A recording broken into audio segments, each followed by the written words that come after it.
Oh, fuck, that felt good. Oh, fuck. Ooh, that felt fucking nice. Oh. Oh. Here, there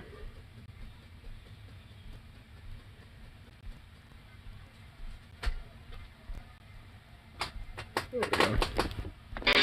Ah! Don't need that so fucking loud. Goddamn.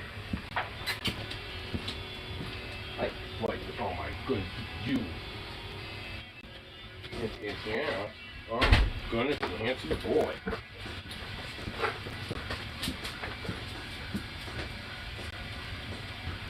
Oh, he's so handsome.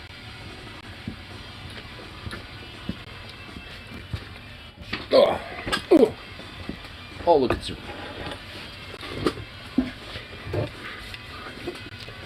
Oh my goodness.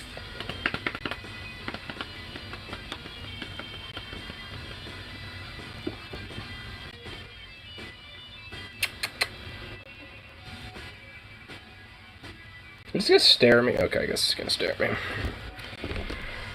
This claw I should be aware of. A white claw? Maybe. Maybe.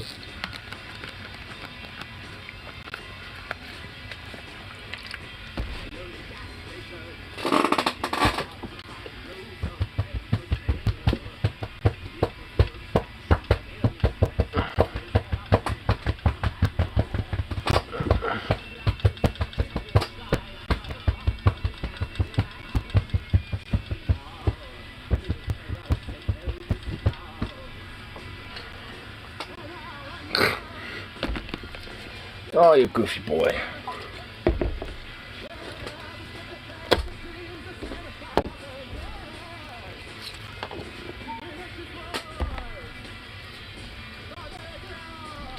Alright. Oh, let's get the bowl going and pop open one of the claws and yeah, and just gotta see how the world is today. And the one thing about PlayStation Coolers I really like is they have rechargeable terminal batteries. They happen to buy overpriced AA's from Xbox.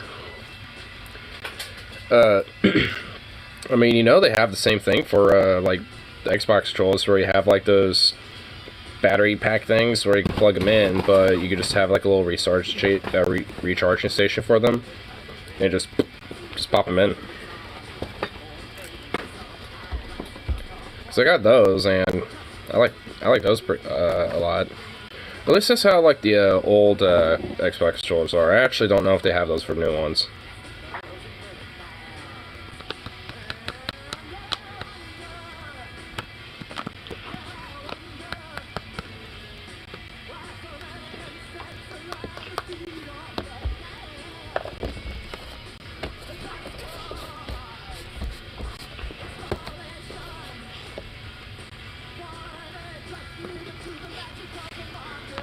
Ooh, there we go. Oh, that felt good.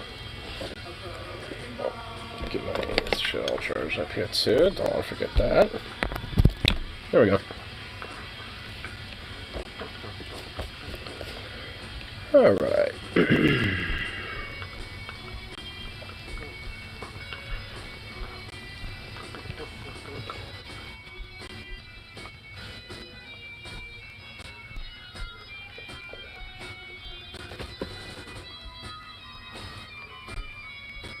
Also, enjoy Series X to see what someone would pass on it. Not a lot of games on the library with backwards compatibility stuff. I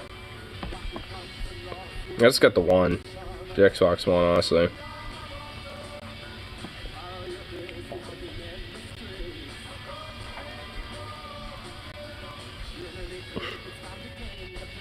So, alright, I've been seeing some stuff, you know, roaming around about like this good guy with a gun thing kind of cropping up amongst gun channels and shit, because I guess there's a shooting in Indiana, and one of the main reasons why it was probably not really on the news and prevented was because somebody in the mall was concealed carrying, and you know, from my understanding in the story, he had his girlfriend with him, and he like pushed her down, and you know, to kind of get her to safety in a sense, and then just kind of waited for the right opportunity to take the shots, and you know, when he was able to get a clear line of fire, he started returning fire on the guy, and killed him apparently, and stopped the mass shooting. So it's like, I mean, credit where it's due. I mean, I'm not besmirching the guy. Like went in there with his own gun and stopped that. You for yielding a firearm? Well, I think before the cops even are there in the first place, like as the shooting is just starting, I think by that point, if you stopped it before, like, cops probably are even aware that, that report has been, put in for them to go respond to. Like, by the time it's all said and done, like, obviously you will stay on scene, probably have your firearm either, like, on your person or maybe on the side of a table and you're right next to it with your girlfriend and next to the body, and being like, hey, I'm the person who stopped the shooter, that right there is my firearm, or it's right here on my holster, I won't touch it, you can take it out, whatever, and like, and cooperate, blah blah blah. But obviously, yeah, like if you happen to be in the middle, if it's already like well in the middle of it, and you pop up of yours, and suddenly cops turn the corner, and at that point, you don't know who, like, they don't know who the fuck's who with the shooter. They probably think both of you probably are. Think, oh, there's two shooters, take both of them out.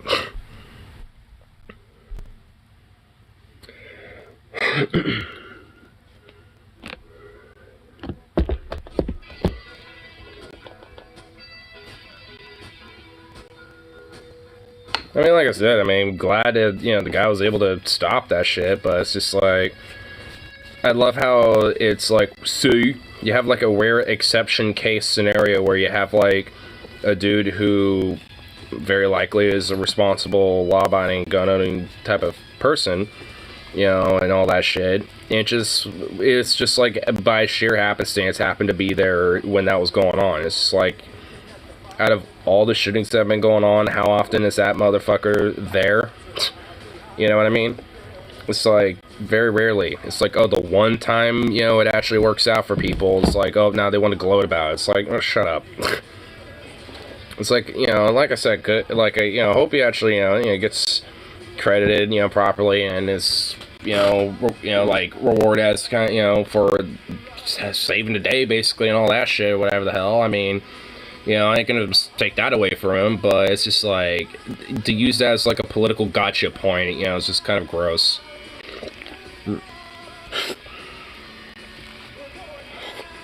That if cops can delete you for just touching something that look like a gun, you really don't have a right to be armed. Yeah, honestly. About law-abiding gun owners have nothing to fear. Yeah, they do. I'm a law-abiding gun owner, but especially if there's like a situation, like let's say cops show up to my house for whatever fucking reason, yeah, I got a reason to be afraid. I'm a law-abiding gun owner, but like, do they care? They see a gun, they're immediately gonna get suspicious and paranoid, and if I make even the most slightest move, anywhere near that gun, they're gonna either beat the fuck out of me, detain me, or shoot me, depending on how they feel about me or how their mood is, basically. And if they're coming in here for searching for shit and have suspicions or whatever the fuck, chances are they're probably going for, a more aggression approach. If it's just like a little social call or something like that, they're probably gonna be very likely to, detain you, but still, either way, it's just like, just the virtue of them being around, especially when you have cops, like, they're going to be a lot more jumpy. It doesn't matter if you're law-abiding or not. Philando Castile's a law-abiding citizen, but he literally got blasted when he didn't even do anything with his gun. Just mentioned that, hey, I have a firearm and my wallet is... Like, that's basically what happened. Like, he was about to say like, he was trying to say that his wallet's next to his firearm and he's going to be reaching for his wallet, and the cop heard gun and then later reaching, and basically just and started blasting. Like, he was a coach, I think, if I remember correctly, law-abiding citizen, very beloved by his community and shit, and blasted because he had a law-abiding gun. So it's just like, I mean, it doesn't matter if you are or not. You should have a reason to be afraid if a cop shows up on you. Because chances are that cop might be a little too jumpy, might get paranoid, and hear a buzzword or two, and then shoot you. Or just beat the fuck out of you and then detain you and say that you were gonna, like, attack them or something. I was threatened. Sovereign citizens, of course I have. They're fucking jokes. They're idiots that think they're above the law because the government is actually a corporation or something nonsensical like that. Well, I don't disagree with their claim. I mean, the idea that they're above the law is silly. It's like, I wish, but just because, I mean, you could recognize, you know, the gov for kind of what it is at this point doesn't necessarily mean you are above it. If you were, then, why aren't you using that power to, I don't know, like, actually, like, fight back against it instead of just being like, yeah, I'm above it, fuck you. It's like, if you truly are, then actually do something about it, bitch. That's the thing about them. Like, they're very cowardly about it because, like, they don't actually want, you know, to do anything about it. You know, when it comes to that issue, they're just, I just want to, like, not recognize myself being a part of that. So, yeah, it's like, what? You don't want to actually, like, challenge that? Maybe be a part of a gov that, you know, you could recognize to be a part of? Nah.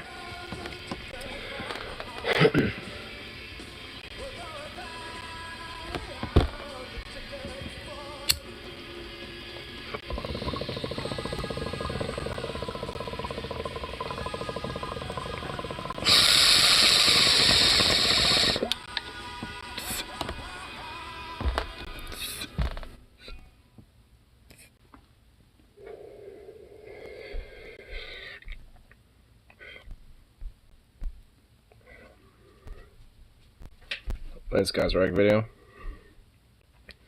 Not recently. Hey.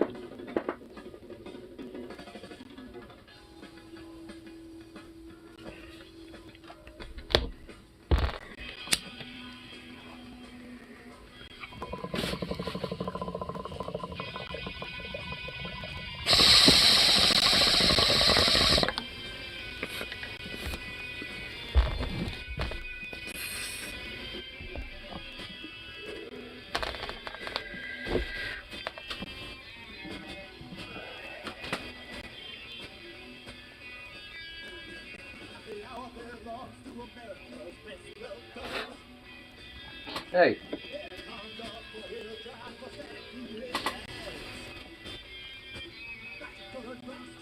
What are you doing? Hmm?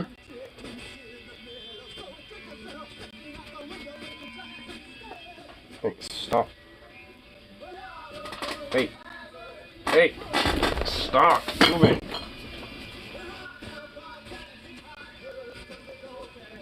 Yeah, it's something on your little ear, bro, or your little eye. Man. It's trying to grab something off of you. What is this? Jeez.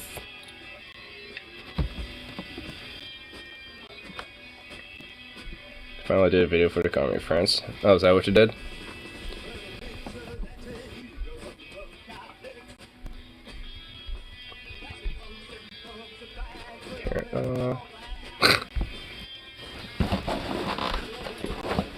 I love how someone actually, like, responded to my little proposal on DFF's, like, episode on rating political ads that they did on Friday. I said in the comments, Paul wants these far-right nuts on an island. I propose a solution. Go away and negotiate their northern island, Svalbard. There's a big island with no settlements called Nordøstlandet. And I've talked about this before. All we gotta do is just buy it from Norway, cordon off the island, and just sell the idea that it'll be a nice temperate weather island coded perfectly for a white society with literal whiteness for these far right nuts, then just send them off and see what happens. They'll be out there for at most a month before they cannibalize each other. And this guy's just like, will there be room though? How big is the island? Something like 27 million Republicans strongly believe in QAnon. It's like, well, I mean, considering those numbers, yes, it could house that many people. Like, it's a big island. I don't know. Let me here. Let me actually go on Google and let's look at that. Let's find out.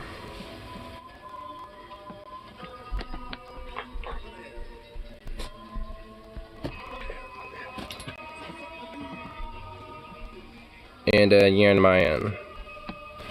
It's the second largest island in the archipelago of Svalbard, Norway, with an area of 1,443 square kilometers. It lies north of Spitsbergen, separated by Henlopen Strait. Population 0. We could change that. Alright, let's actually just look at Texas alone and see what the Oh god, well, it's a lot bigger. It's about 268,597 square miles. Which is obviously going to just be way more, even translated in kilometers, than 14,500 square kilometers, so yeah. We'll make it fit, we'll make them fit. They'll be all okay, they'll be fine. Just build skyscrapers. You know, they're all about their, like, metropolitan urbanization and all that shit. They could just build some skyscrapers. They'll be good.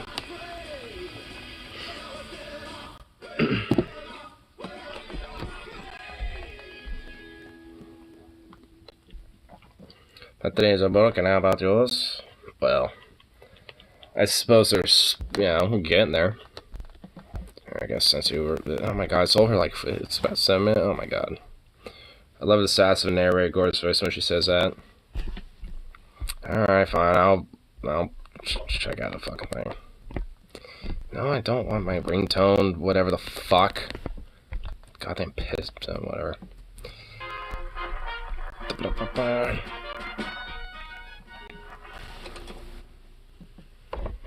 So, you have come to hear my side of the story, have you?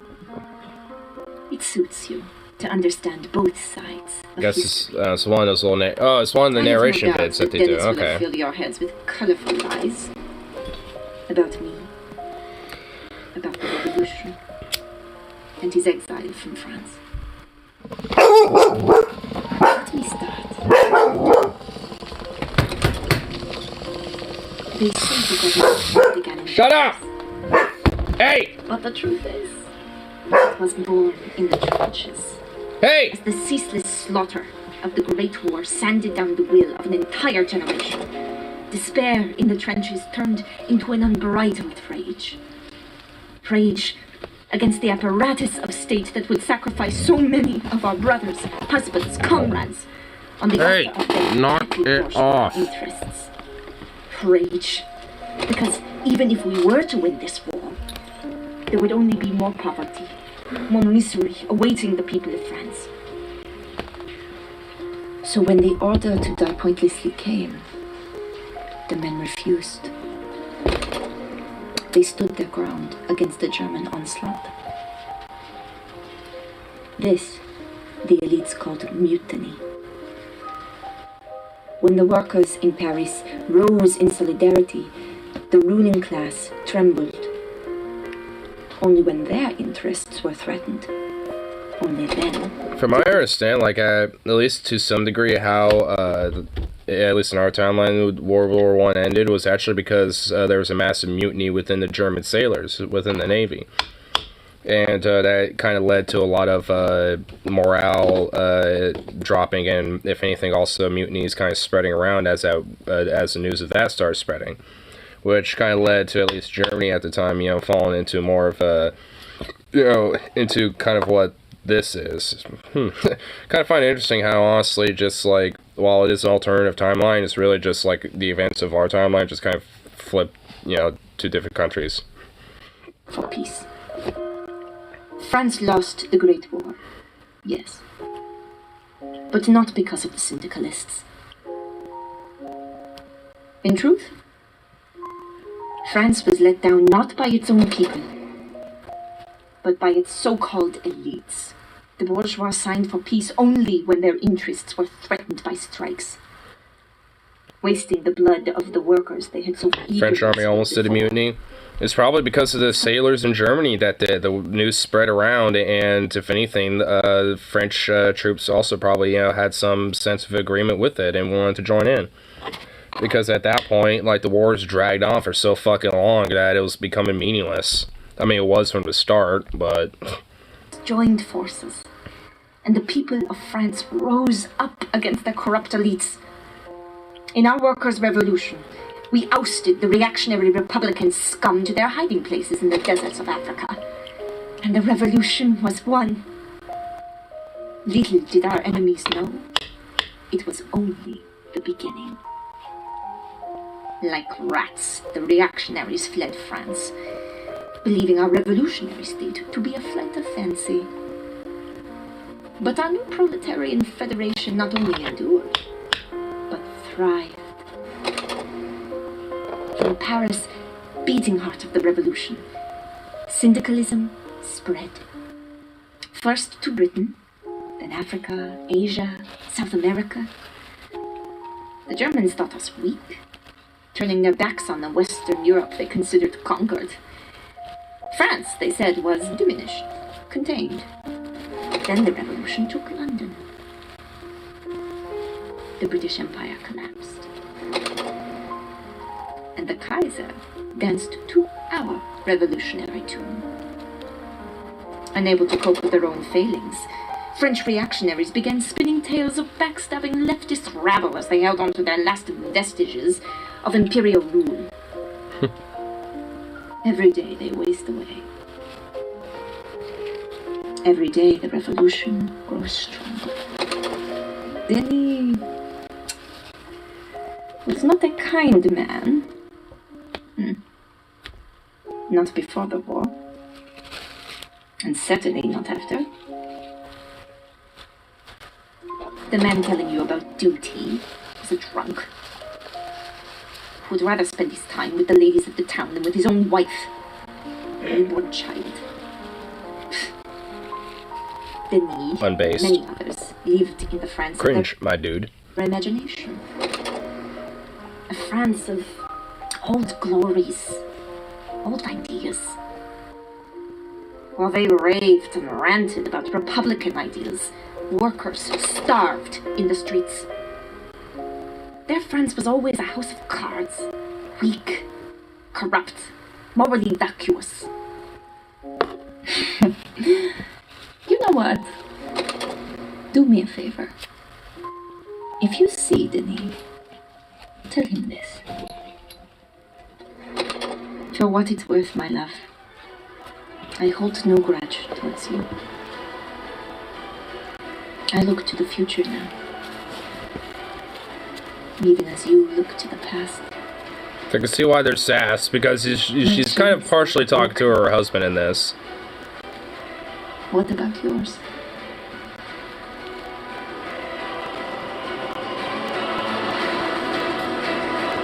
Okay, that's getting way too bombastic. Way too intense. Hyping it up way like hardcore. Hardcore intensity. But that's actually pretty good. They've kind of gotten better about like the narrations as well. Like they've got like their voice actors have definitely got more proficient. So that's pretty cool. I like it. I dig it. Oh, I can dig it.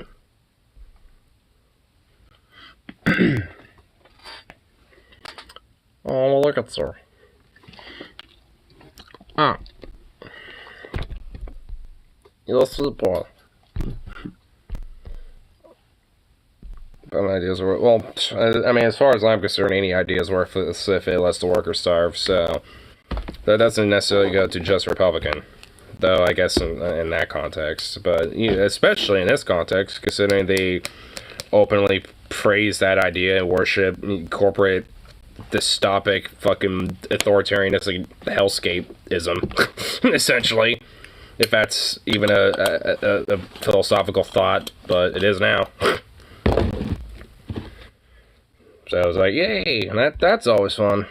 That's always a fun thing to try to like enjoy and, just contemplate. Like I started as a history lesson that morphed into dressed down her Republican husband.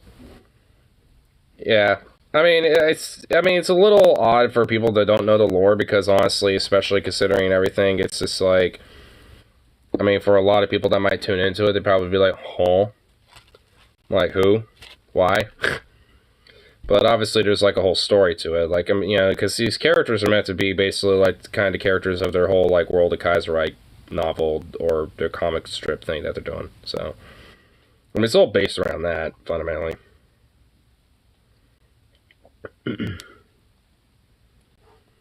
Oh, it's little, so cute. It's such a cute little thing.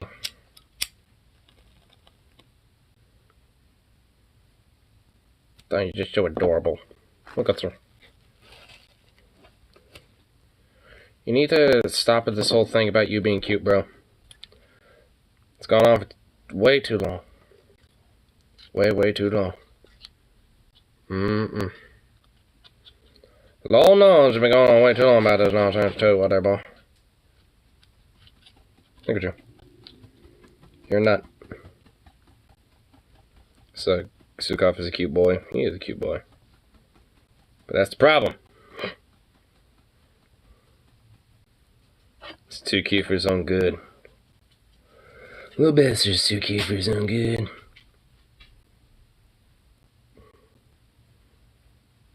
About as good as I'm gonna get with cleaning that fucking thing right now.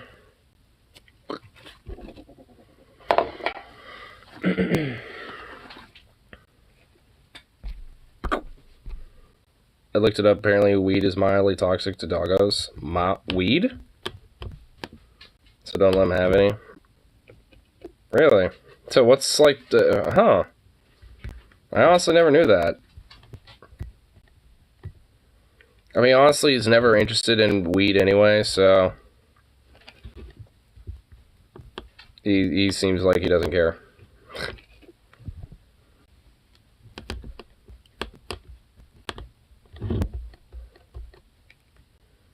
I mean, he looks at weed and he's like, what's this? And why do I care? Which is honestly a good thing.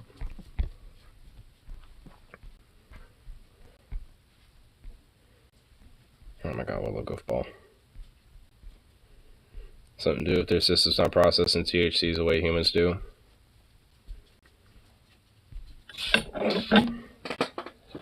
Oh, you stretchy boy.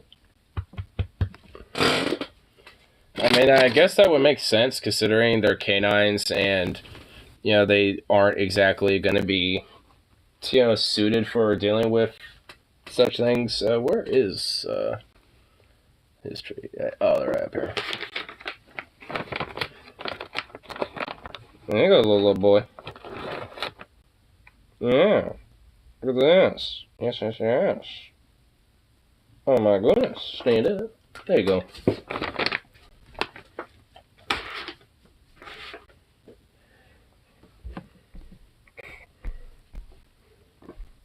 Just a sweet little thing.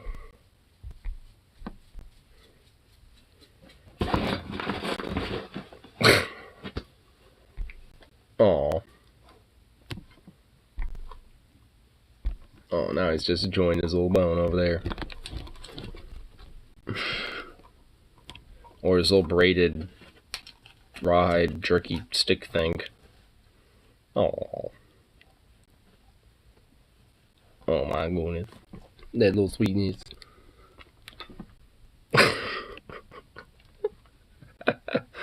Oh.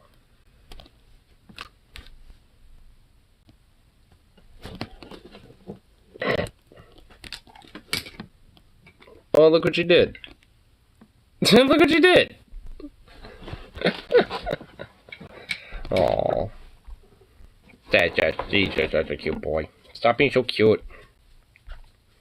It's ridiculous. It's ridiculous.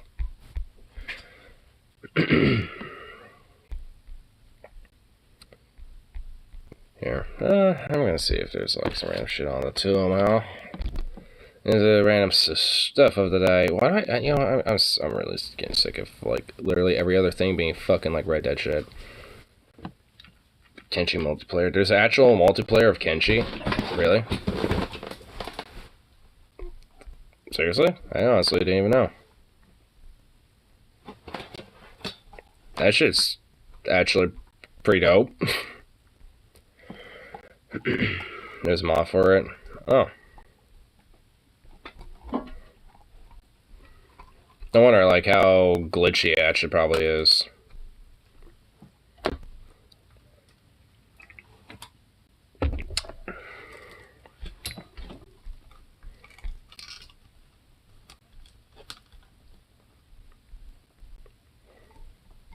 Probably not, but honestly, every now and then Kenshi will kind of glitch out, with me, as it is just as a vanilla game. It's very glitchy, to be honest. Yeah, that's kind of what I figured, honestly. Like, because the base game can be glitchy, after a minute. Like, after, like, 2-something hours of playing, like, it'll kind of start glitching a little. Not hardcore, just a little. Like, if it's loading, it'll take, like, a long time to load, or sometimes, like, certain wildlife will double spawn or like triple spawn and actually be a fuckload, a lot more enemies and shit than there really should be. I mean, every now and then it'll just be some stuff like that. Or nothing really does spawn, so it's just like, it's kind of just like a barren little empty nothingness, and it's like, where is everything? I expect at least a couple things here and there. It's nice to have allies that don't suck, aka human allies. Honestly, like, if you got, like, a settlement build up, have, like, a lot of your guards be, like, pack bowls and shit. Because, straight up, they, like, will literally cream the fuck out of anything. Cripple limbs, fucking get people KO'd, hella hardcore, and does, like, surrounding damage. So if it, like, charges at, like, one dude, it's gonna, and there's, like, 4 other enemies right next to him, all of them are gonna get damaged. The devs for Kenshi has stopped working on it in favor of developing Kenshi 2. I mean, that's fine with me. I mean, the base game of Kenshi is pretty nicely developed as a world as it is. I mean, so... I mean, whatever isn't really, filling or fulfilling all in all, I mean, could just be solved with mods at this point. So, I'm not really, like, too bummed out about that. I mean, the game's been out for a while now, so... I mean, it's still a fun game. I actually just got my base started, which I have it in the Shem region. And I already got my first raid at my base, and it was like a bunch of like Black Dragon ninjas. And honestly, it's just like they all were like, like initially there was like 40 of them, and I'm thinking, oh fuck, I only have like 8 people so far. All of them are all kind of fucked up anyway because I've been trying to like deal with a bunch of fucking starving bandits and dust bandits fucking with me as it is, and they happen to just show up. And, like, 2 of my other companions are in recovery mode, and, like, recovery coma mode. So it's just, like, obviously they're, like, out for the count. So I'm trying to pick them up while they're all, like, talking to each other, contemplating whether they raid my shit or not. And then they do. And then, like, my pack bull came in and clutched for the entire squad and fucked every single one of them up. Like, I'm not even kidding. Every single one of them. There's, like, maybe 3 survivors left that eventually, like, regained consciousness and ran the fuck away. But, like, the rest of them were so crippled or dying that they were stuck. They were done. So I just kind of, like, hauled off all the good shit, at least. Not the shoddy stuff, but at least anything that was, like, standard or above, off of them. And I'm storing it, to haul off to sell for loot when I go out and buy more building materials to start building up some walls and shit like that. And another house, so I can at least have my research bench. So I can at least have, like, my general quarters house and then my research bench house. Do people train and fighting? I already have them researched. I just need to set up a spot to build them up. So I think I'm going to have, like, a little small shack where I'm just going to have, a couple, like, training dummies and stuff like that in there. That's like a little training shack, to do, to have people train in. Because that's definitely not a bad idea.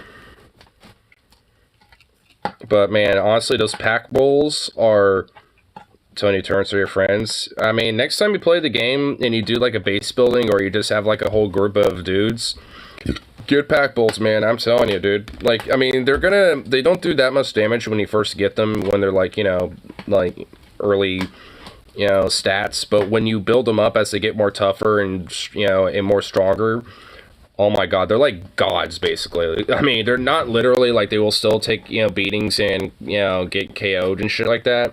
And you'll have to, like, obviously tend to them and make sure they're all good. But if you treat them well, they will treat you well back. It's like, oh man, I love it. And because I'm next to a nomad settlement that already has, like, a bunch of animals for sale, like goats, these pack bulls, garus, stuff like that, to where I can haul loot and have, as animals to defend my place. It's just like, oh, hell yeah, dude.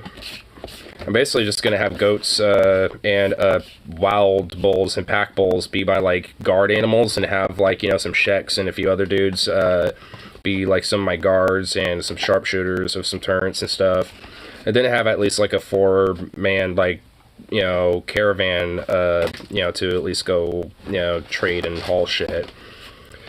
And I'm at least near enough areas to where I can at least, go back and forth and be within at least like a day and a half's travel, from my base, so I'm not that far away from it. Like, there's a shark in the swamps, Flats Lagoon, that's within a day's trek, if not less. So it takes about like an entirety, like a day and a half for the entire trip there. I haven't been to Shark yet, so I honestly don't know how that trip will be. I want to wait until I actually kind of have a squad that's set up at my base and then a squad that I can at least move out with, because I don't really got that quite set up. And, and the hub isn't really that far away either, so there's at least some places that are safe traveling to get to, but at least for the swamp, I'm not too sure what that area is like. I haven't really been in there yet, so eventually once I get there, I can, work my way out, but in the meantime, I'm at least going to try to get my base set up and just kind of go back and forth to the Flats Lagoon, because I know that's, an easy back and forth. And just try to recruit as many people that are in the surrounding area. Skeletons make good workers since they don't have to sleep or eat. I mean, yeah, I'm thinking that's what I'll do. Like, I'll have, like, some different skeletons to be, like, workers for, like, mining and, maybe being on turrets and stuff like that. Like a mixture of, like, doing work and, stuff like that. And then, have a couple of, humans, also do, like, farming and mining and stuff as well. Have like sheks and skeletons be, like, doing more harder laborious or, like, defense jobs. And then my animals being, like, my defense, and maybe every now and then sacrifice a goat for food. But the area I'm in also, every now and then, will get big things, but it's so rare that they ever come around that it's like they're not even a problem. And they're only around, like, at one at a time, or at most two, so, like, unlike other areas where there'll be, like, 4 or 5 of them sometimes at a time, or maybe, like, 3 at a time, like, it's actually pretty nice knowing that there are not, like, that many around. Playing skeletons, just some people hate you for just existing, like, the United Cities. Yeah. I've actually have yet to find any skeleton recruitables yet. I found pretty much, like, Hivers, Sheks, humans, Scorchlanders and Greenlanders, but no, skeletons yet. I've seen skeletons who are, like, the leaders of, like, mercenary bands that are like, hey, you can hire us for, like, 1,000 cats a day or some shit.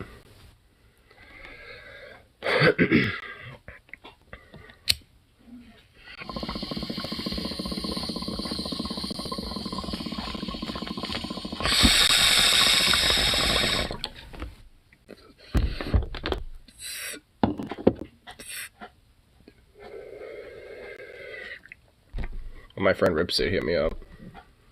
And I kind of wish I was able to go to my friend's concert that he was playing tonight. There's actually another guy. He's actually a one-man band called Eric Anarchy. That he's actually not too bad, but I looked up his music and it is on YouTube. Though I'm not gonna lie, he really needs to do vocal work. Like, really bad. I mean, he's apparently got, like, a old drum machine, and it's just him, where he plays bass and guitar, and which I actually admire a lot, that he is, like, out there, at least even as a one-man band, essentially, like, one-man army status, just going out there fucking doing it and just getting his name out there. But it's like he probably wants to try to.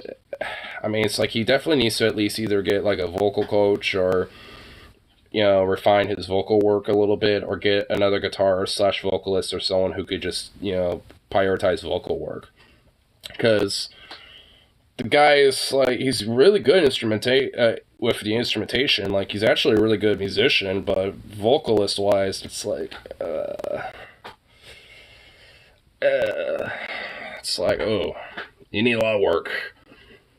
Or at least, better post-production editing skills. I like to hire a bunch of mercs and then pick a fight with the guards and run and hide while the mercs kick butt. Get a lot of good loot that way.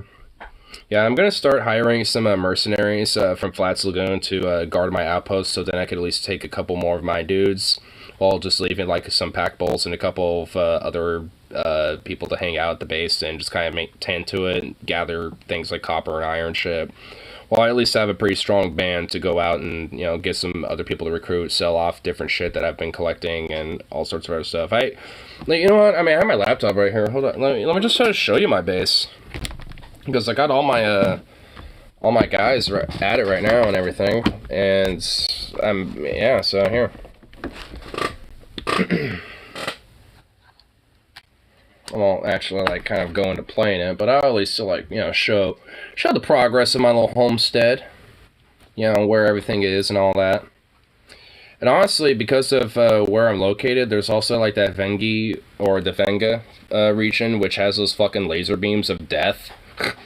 And because of that, it actually has like a little corridor almost to where it cuts off like a pathway for a lot of people to go through unless they want to go through laser beam of death zone.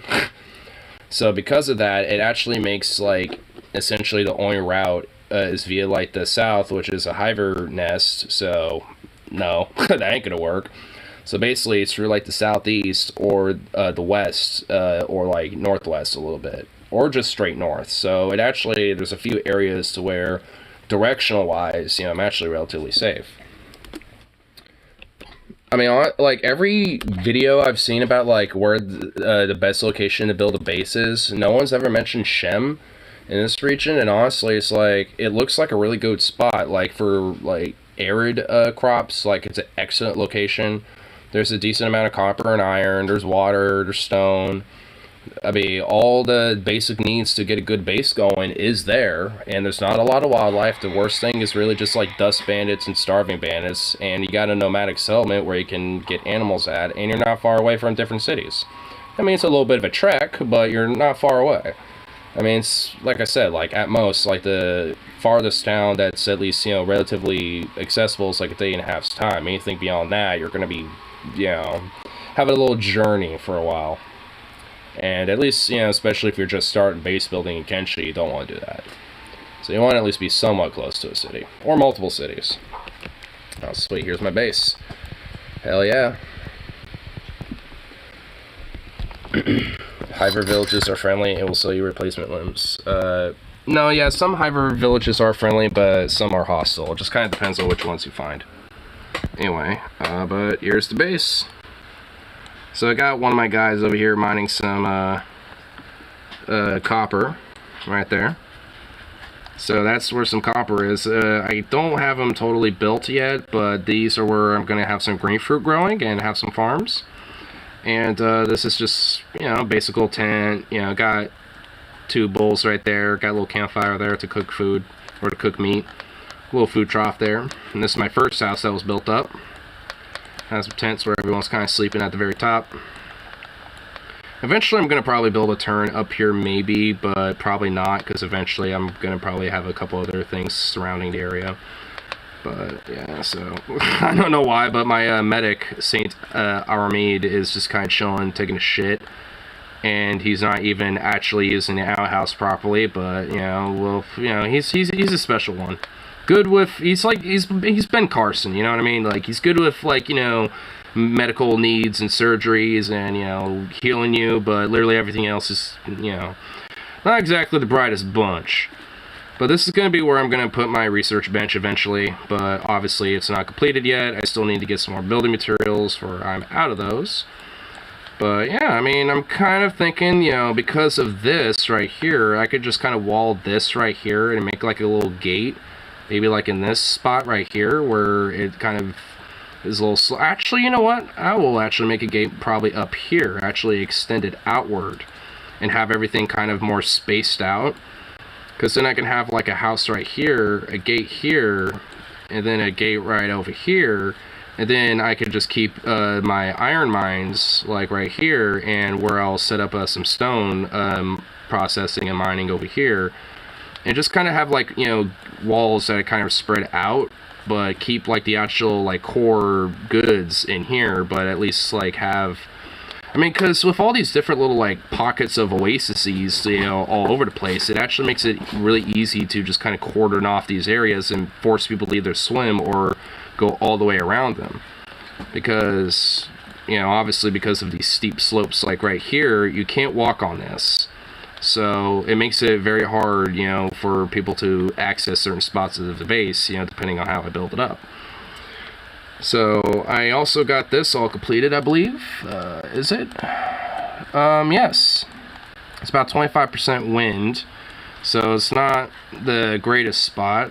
I mean, it's not that much wind, so I'm gonna have to build a lot of those from what it looks like. So that, you know, but I mean, we'll have to see. I might just make this entire section right here just windmills.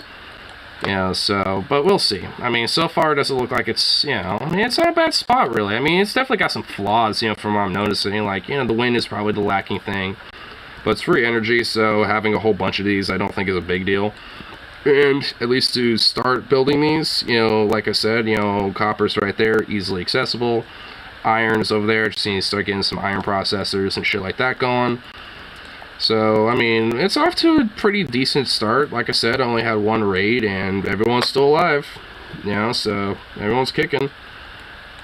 In fact, I mean, I don't even know if there's corpses left still.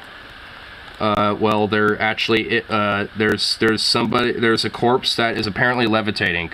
Actually, no, this is an unconscious dust bandit who's literally levitating. He's levitating! Whoa! No, he launched into orbit. Whoop! Oh my god, what the fuck? Well, he's regained consciousness. Well, that sure crippled him. He's already fucked up, but I'm pretty sure that would cripple this son of a bitch a lot harder than, you know, than whatever just happened to him. That was kind of funny. Yeah, so there's one left over. You know, random dust bandit that's KO'd from whatever last battle I had. In fact, you know what? Here, let me just prove to you how good these fucking pack bowls are. Let me just get my Elder pack bowl. You know what? Let's get my new one. I just bought this guy, my guard bowl. Where are you, dust bandit? Yeah, there you are. Come here. Alright, come here, guard bowl. Yeah. Bastards is stuck. What's up?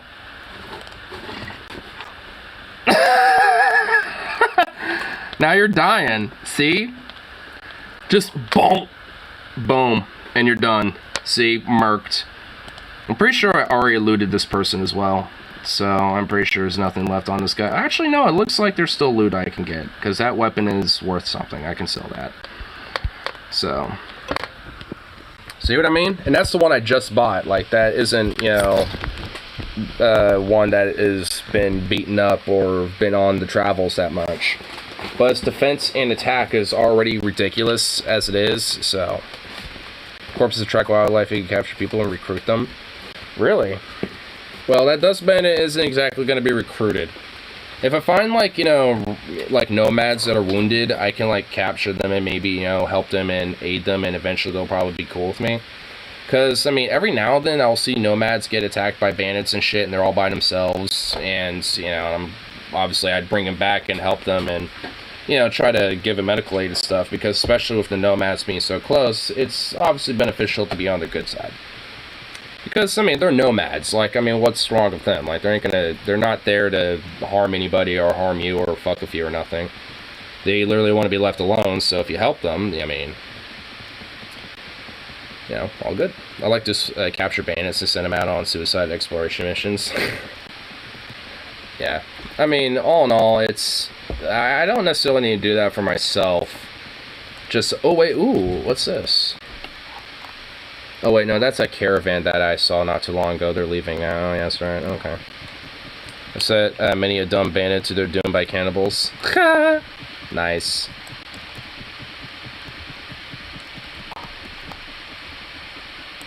Oh, I didn't even... yeah, is there a way to... Do I have any, Oh, I do have some building materials. What the fuck?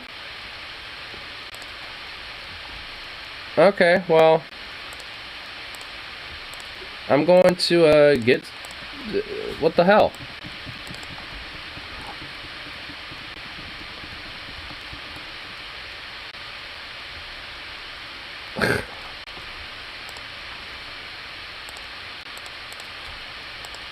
There we go.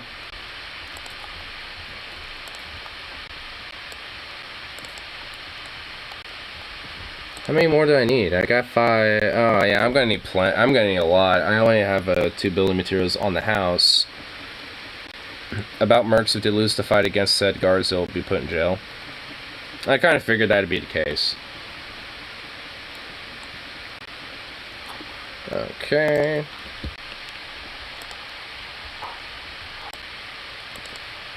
Scratch. Build that house. Build it up, build it up. I'm build it up, build it up. Yeah, build that house up, build that house up. Yeah, yeah. I didn't realize I had like 5 extra building materials, so all in all, I think collectively that would make 7 out of 16 building materials needed use. So I would just need about like 9 more. So, and luckily I have enough money for it. Drinking a mixture of Coca-Cola, coffee, and whiskey. Sounds like a fun combination.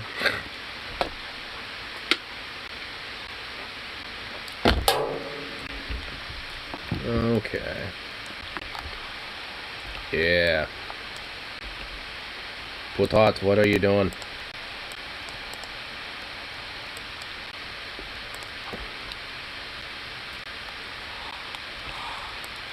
There we go. Alright, everyone's used up all their shit, right? Oh wait, no, this guy still has like 2 on him. Oh wait, so it'll be 9 altogether. Okay. So I only need 7 more. Tastes like Irish coffee. Oh, that sounds pretty good, honestly.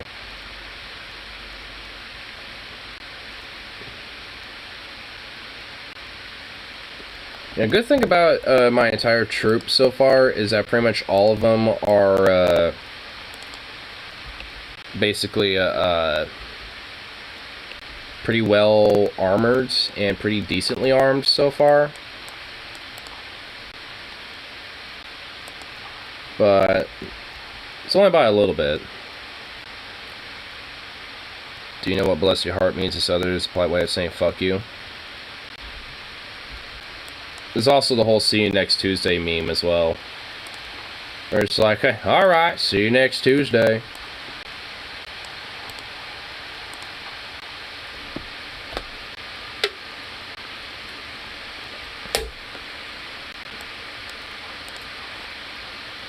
Sweet. Boom.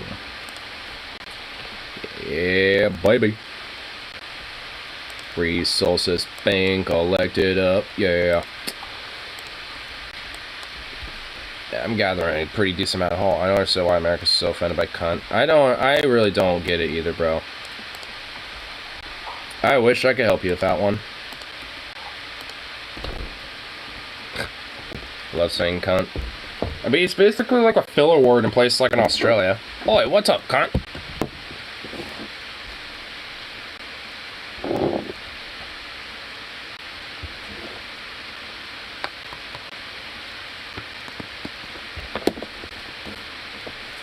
Alright, cool.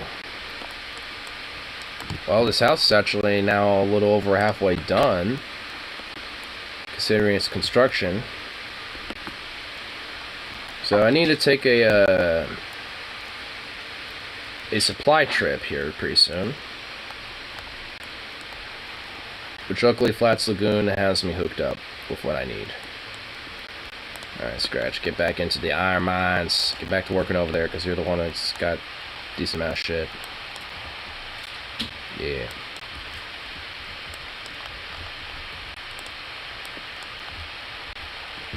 Yeah, what? Had to. Go over to this bandit that was just murked and fucking search him. I know an Australian dude that, and that's basically how he says hello. Hey, you dirty cunt. Well, how you doing there, mate? Hey! Hey, quit being, you quit being a cunt. Hey, hey, hey, hey! Shut up! Hey! Shut up, bro! Fuck! God damn! Oh shit, this fucking bandit has some decent equipment on him. Fuck. Alright. Nice flex. Nice flex, bandit. You dust bandit son of a bitch. Hell yeah.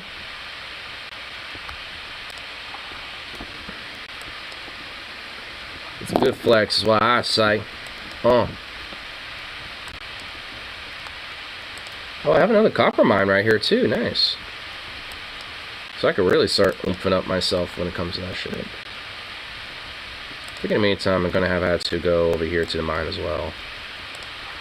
To this one just to make sure this shit's all good. Yeah. Boom.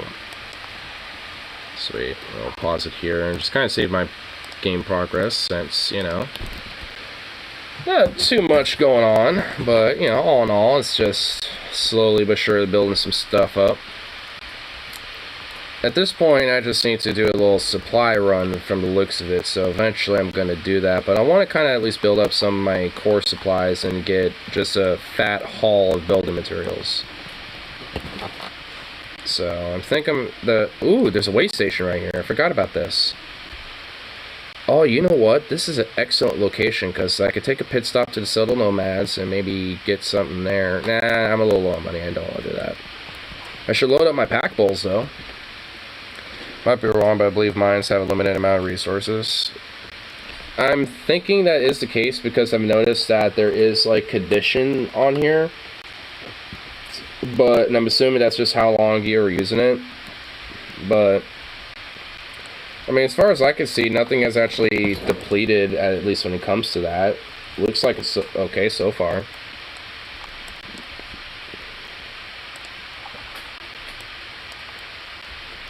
But either way, let's go ahead and exit the game. Boom. But I also had a raid pretty early on in the game, or at least in the mode of base building, and now at this point it's just about you know, just kind of at least getting it secured enough, you know, which it is at this point for the most part. It's just about making sure I can kind of like organize what loot I should sell and what I shouldn't, and get it on my pack bowls, and you know, sell it all off, and you know, buy a bunch of building materials just straight up, just raw building material, and just go from there. Because then I can start getting an iron refinery to make iron plates, and then I can eventually, you know, just start building things up slowly but surely from there, just by refining iron plates. And, oh, hi, Moth. Man, was that what Zukov was going after? Well, look at you. Aw.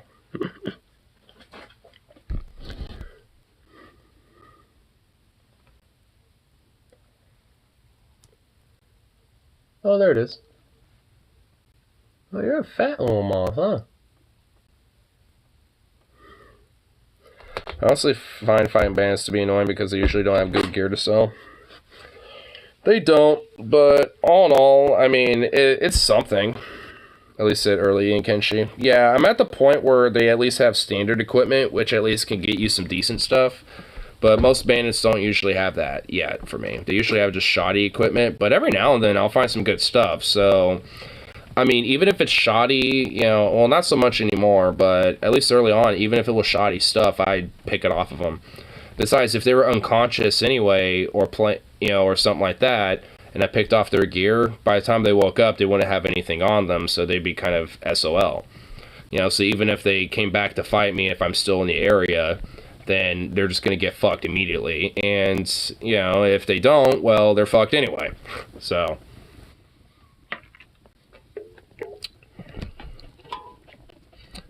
focus on mining early on to build funds. That's kind of what I'm doing right now.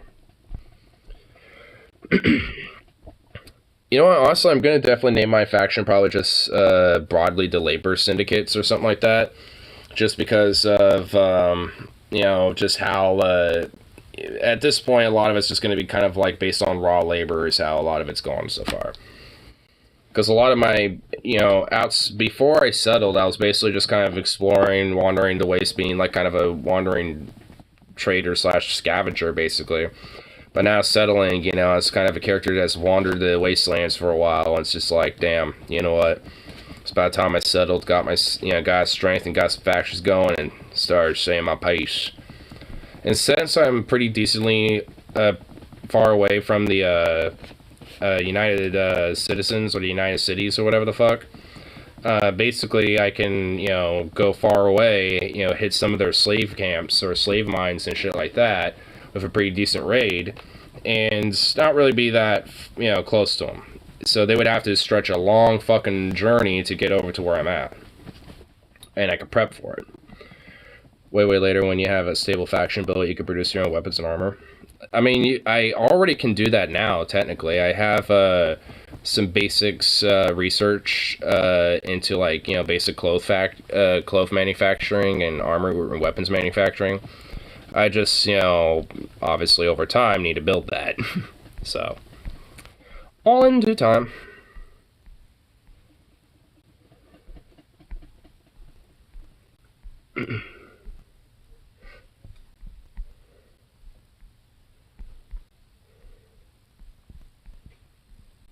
We'll make you eventually build any game weapons and armor. Ooh. Sounds amazing.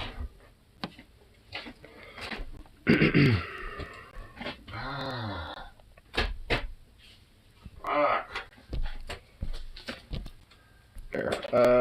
Put up some. So, Gav, come here. Come here, boy. Yes, Maybe not this. That's a good pups. Okay, this low key, little, not what I want. Okay. This can be better. Yeah. Swagger cheeks, goodbye. As far as I can fight 1 or 2 hits on anything but the best armor. Ooh. I like the sound of that.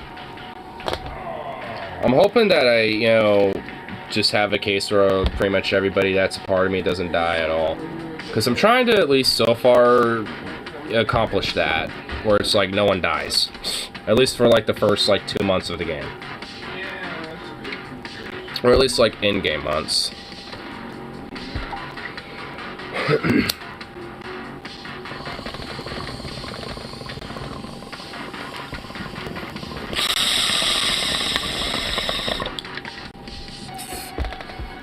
kind of wondering if I should attack the Holy Nations first and let both sides kind of weaken each other out, or if I should just hit the United Cities and try to win over the anti-slavers.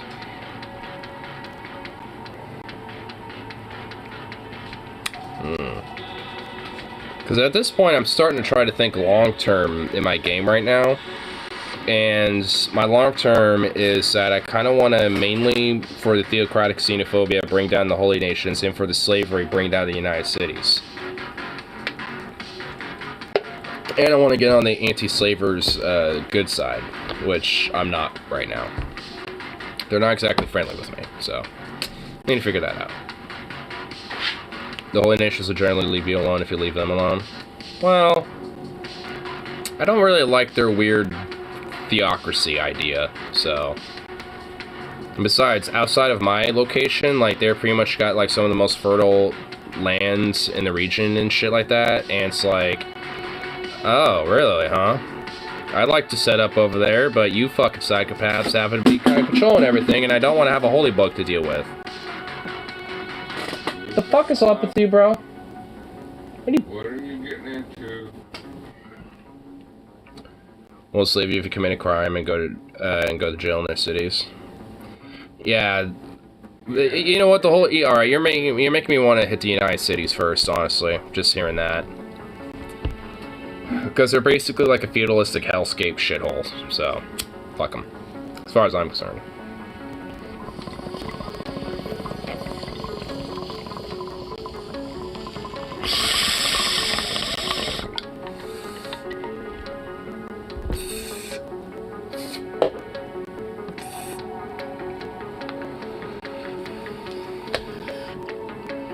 Will literally make you work off your debt to society. Jeez. Hey! Yes, it is.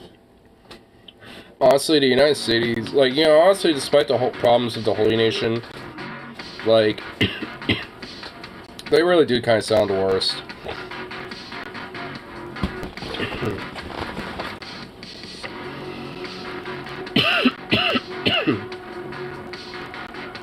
Because especially considering that they're just like slavery is just such a norm in their society that it's kind of like it goes without saying. It's like, how do you think this shit gets made and how do you think stuff happens? It's like, I don't know. Like, you could literally do the same thing without slaves. It's, I just imagine it's like pre-18 like 60s America, like 1823 or something. Only it's like feudalistic society on top of that. Like if the Confederacy was a thing and it became a monarchy.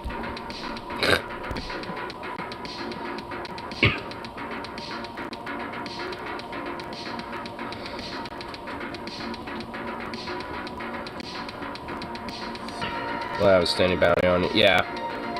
I know there's a bounty when it comes to that type of shit, at least for yeah, like random people I find, because I'll pick them up. I'll pick people up with bounties and shit and get a little something out of it.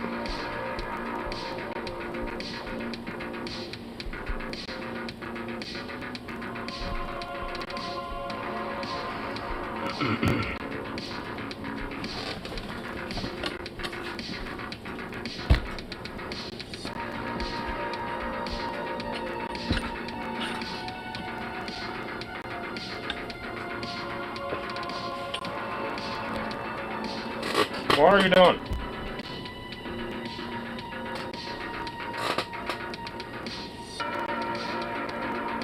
Turn yourself in for your own bounty. That's kind of funny. Like, do you get the money for it?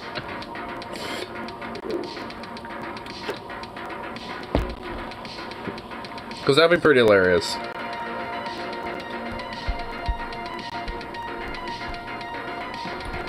It's like Arthur Morgan being like, $5,000. Can I turn myself in?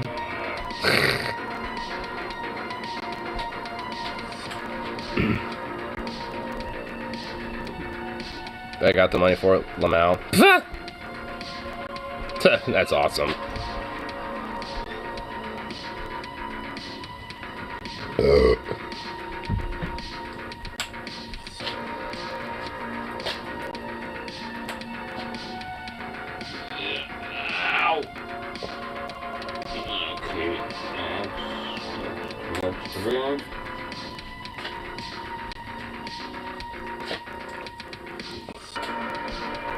Dead runaway slave has money in tow. Nice. I know if you go to the anti-slavers as like a free slave, they'll basically immediately welcome you. But if you're not, you have to kind of like earn your trust to them. Especially if you kind of stupidly start as, you know, like friendly with the Traders Guild or the United Cities like I did. So now I'm gonna have to start getting on their bad side now at this point.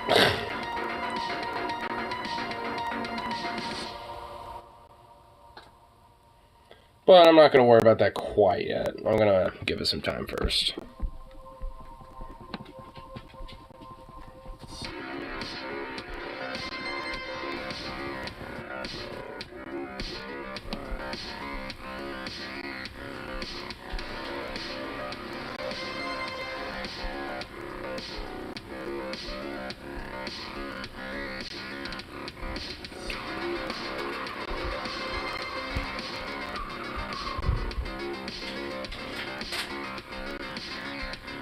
watch this video for today. Yeah. It's pretty kind of a short and simple one. Where it's basically just like, look yourself in the mirror and just see who the fuck you are. Which, at least for me, it's just like, I mean, I feel pretty set and understanding, like, about who I am and shit. So, or I guess, you know, in a sense of, like, you know, what do you see, I guess.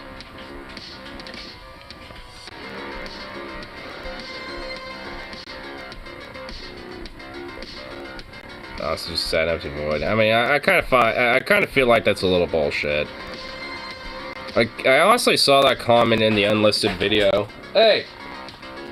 And I was just like, yeah, it's like, hey, I mean, it's like, honestly, it's like, I kind of know a little bit that's bullshit. It's like, I know, it's like, even though it's just like, mostly just been like, you know, for like, you know, the streams and like, texting back and forth and shit, it's like, I kind of know you enough to know that it's not a fucking void. Like, that's definitely not true. I think, you know, I don't know if you saw my reply to it, but I think honestly just, you know, being in that fucking child labor exploiting fucking worthless racist shithole of Alabama, you know, probably doesn't exactly make it easy to really find that, so to speak, when it comes to looking. Because honestly, every now and then I'll kind of stare at myself and just be like, you know, what am I? You know, so to speak. But, you know, I kind of give a little nod. I'm like, alright, I know what I am. You know, and it definitely ain't a void. I mean, there's been times where I feel like there is, but it's like, well, yeah, it's like it feels like a void now, but I just need like to look a little harder. And sometimes it's just being in a better situation or just being in a better place, you know, makes it a little bit more clearer to see that. Hence why it's like, you know, I know if you know, eventually trying to move up here, you know, it's just like, you know, there's, like, I know, especially in the PNW, despite a lot of flaws and even some of that same type of Christian fascist shit, you know, and the background radiation, it's just like, it will definitely add, I think, a lot more clarity into kind of like finding yourself, so to speak. Maybe I saw a vulnerable sad adult that longs to escape. I mean, man, like, that's harsh on herself. I wouldn't say vulnerable or sad, but an adult that longs to escape, yes. Jesus. Don't be that critical. Goddamn. Maybe in a sad, vulnerable situation, but you yourself, no. It's like, come on now.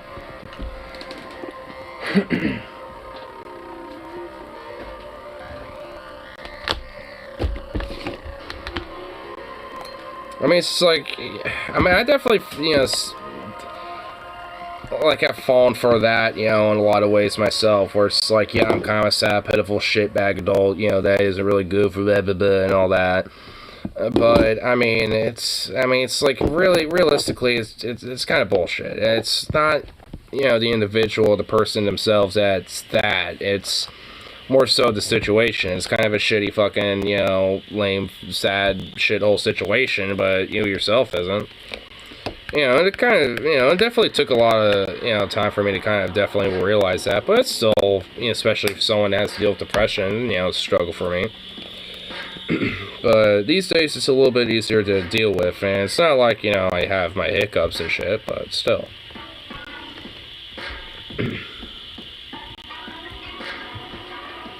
I mean, it kind of took a while for me to really kind of be like, who am I, you know, type of thing. But at this point, you know, even though I'm still definitely searching to a degree, it's like, on a general level, I feel pretty comfortable and confident about who I generally am.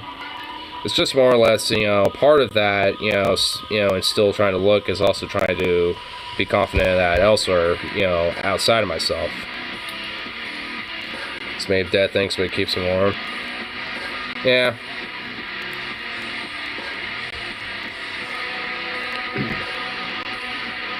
But I like things that are kind of like big and furry. So it's like, for me, I wouldn't use a fur coat analogy. I'd probably use something different.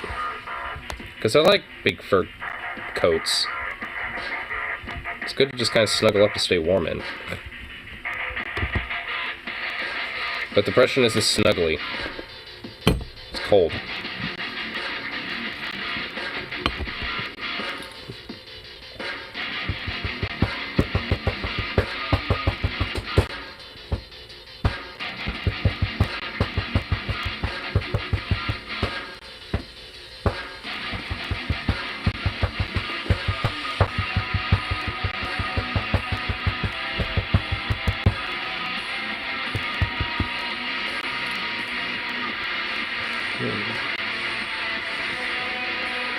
Today I learned big cats like lions and cougars also do. If I fits, I sits. Hey! Get down! Jeez, bro. I mean, I'm not really surprised because, I mean, they're cats. I mean, at the end of the day, they're still a cat. So of course they're gonna, do the if I fits, I sits, because I'm a big fat cat. Instead of a tiny little baby kitty.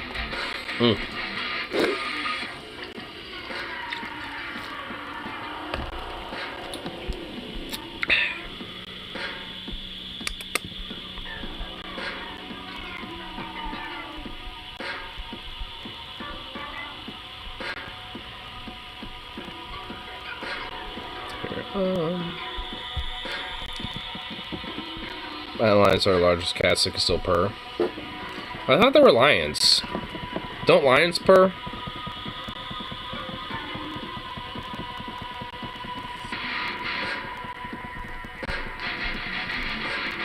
No, their purr sounds like a small chainsaw. No, I mean, well, yeah. Though, frankly, they can fuck off with their purring. Like, I mean, honestly, if they're, like, curious and chill and with me, then they're fine, but outside of that, like, I mean, they're probably gonna meet a 44. Like, I mean, they can purr all they want and look cute and shit, but when they start charging me, it's like, no. A 44 caliber full metal jacket, or armor piercing, hollow point, whatever the fuck. A full metal armor piercing hollow point jacket fucking, going up in his ass. A hollow full metal armor jacket piercing.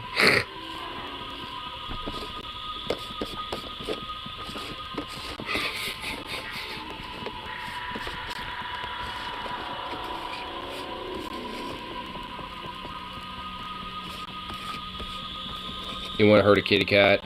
If a fucking mountain, if I was hiking around here in the mountains in the Cascades and shit, and a fucking mountain lion started charging me and shit, yeah, I would fucking shoot it. If a mountain lion was charging me while I'm out camping or on a hike or some shit, looking at me like, damn, that looks like some good food, no, I'm shooting it. Like, like, I ain't looking to be food. I'm not just gonna sit there and be like, oh, well, better just embrace my death. That mountain lion just might want scritches. Well, if I happen to be camping or hiking and you happen to be next to me while we're fucking, while mountain lion's charging us, I'll let you have fun with that while I go run off like 50 yards back and load my 44 and then get ready to take aim while it's having you for lunch. Because, There's only one time I've ever heard of a fucking cougar ever being friendly. It was the one time a juvenile cougar during my workplace, or not my workplace, during my dad's workplace back when he was working for this private, property that this dude owned up in Washington. And he was eating some lunch in his car and just had his leg, halfway out the car door wide open, just listening to the radio, just eating some food. And out of nowhere, a baby, like a juvenile cougar, not like a baby, but like a juvenile, walked up to him and just started brushing up against his leg. And he didn't notice until the brushing of the leg started happening, and he freaked out. The cat freaked out and ran away, and to the bush line, and they just stared at each other. And he was just like, "Holy fuck! A cougar just brushed up against me, purring and shit." He was like, I mean, he'll mention it every now and then, because, I mean, it's the only time I've ever heard of a fucking wild cougar doing that. Ever. And frankly, I believe it. Like, my dad has a weird animal magnetism, honestly. Like, I mean, animals tend to be pretty friendly with him, weirdly enough. Oh, hell no. For people raising cougar cubs to be friendly. Well, that's different. That's not like some wild cougar out in, you know, the fucking forest and shit, you know what I mean? Like, honestly, there might have been an off chance the cougar that my dad had an encounter with, I was just talking about, might have had that happen, because it was kind of out in the more richy prep area, you know, kind of richy private lands and stuff that's kind of gated off a little bit. But I wouldn't necessarily be too surprised if somebody, you know, saw a stray baby cub that was kind of abandoned and took it in a little bit, let it grow up enough to be on its own, and let it go out, you know, and shit. So I wouldn't necessarily be too surprised, but honestly, the probability is probably more like 15 to 20% in my mind. But, you know, only time I've heard about a cougar being friendly with somebody, and it was more of a younger cougar, like basically the equivalent of like a young teenage or a old teenager, like, you know, 16 or 17. Zukov, hey, come here.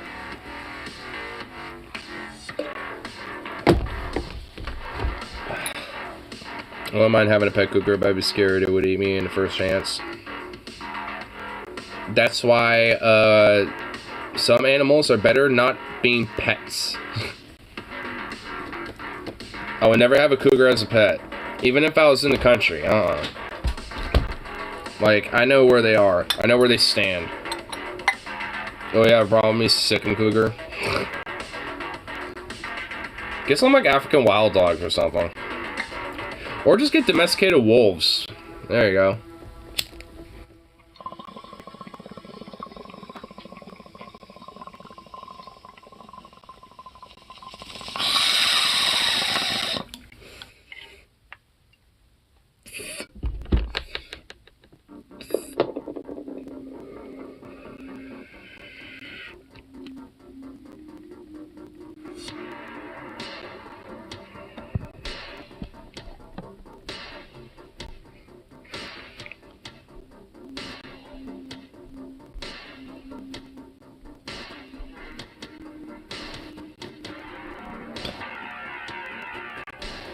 Conservative mouthwash the solution to abortion bans.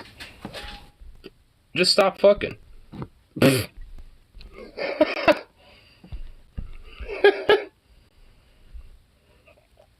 Yo, just stop fucking. Come on now. You know that biological urge to fuck? Just don't do that. You want to stop abortions? Just don't fuck. My God. I mean, he's a theocratic fascist piece of shit, so I'm not surprised. Do you like Seth Rogen movies? Yeah. I like Sausage Party and the... Yeah. My watch is a known fascist who should be treated as such.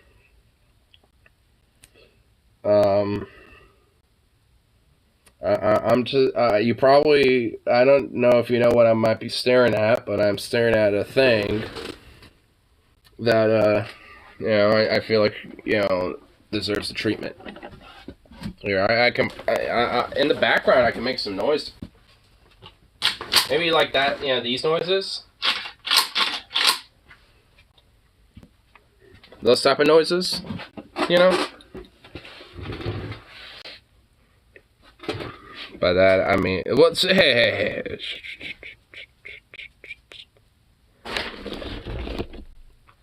Yeah, we just had some, all we needed was just, you know, some noises, you know, to just kind of let us know and be like, hey, you know, there's just some, you know, certain audio that, you know, can maybe have certain implications, but not necessarily state anything, because they're not statements.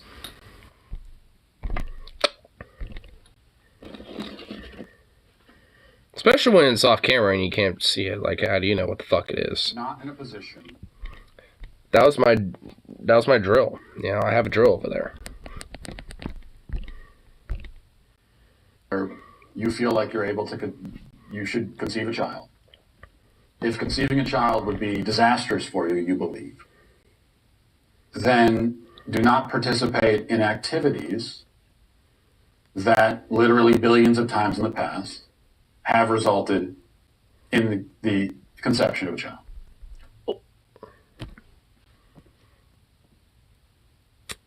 Well, also at the same time, probably even just as much,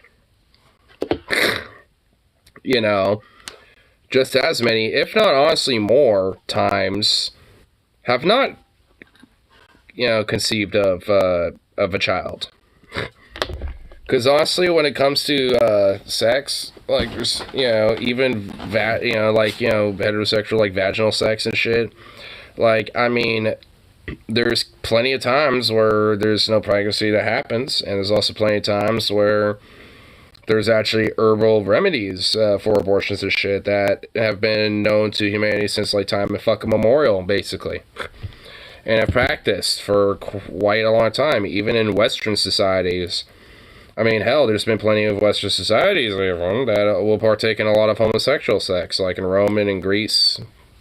The island of Lesbos, where do you think the word lesbian comes from? I mean, not literally, but at least a part of that is at least, you know, in tandem with, you know, the island name, considering that, you know, being a morally predominantly island that had women on it, there was a lot more, well, lesbian, homosexual sex going on. So it's just like, because of that, I mean, there's at least, you know, some correlation of the truth to that.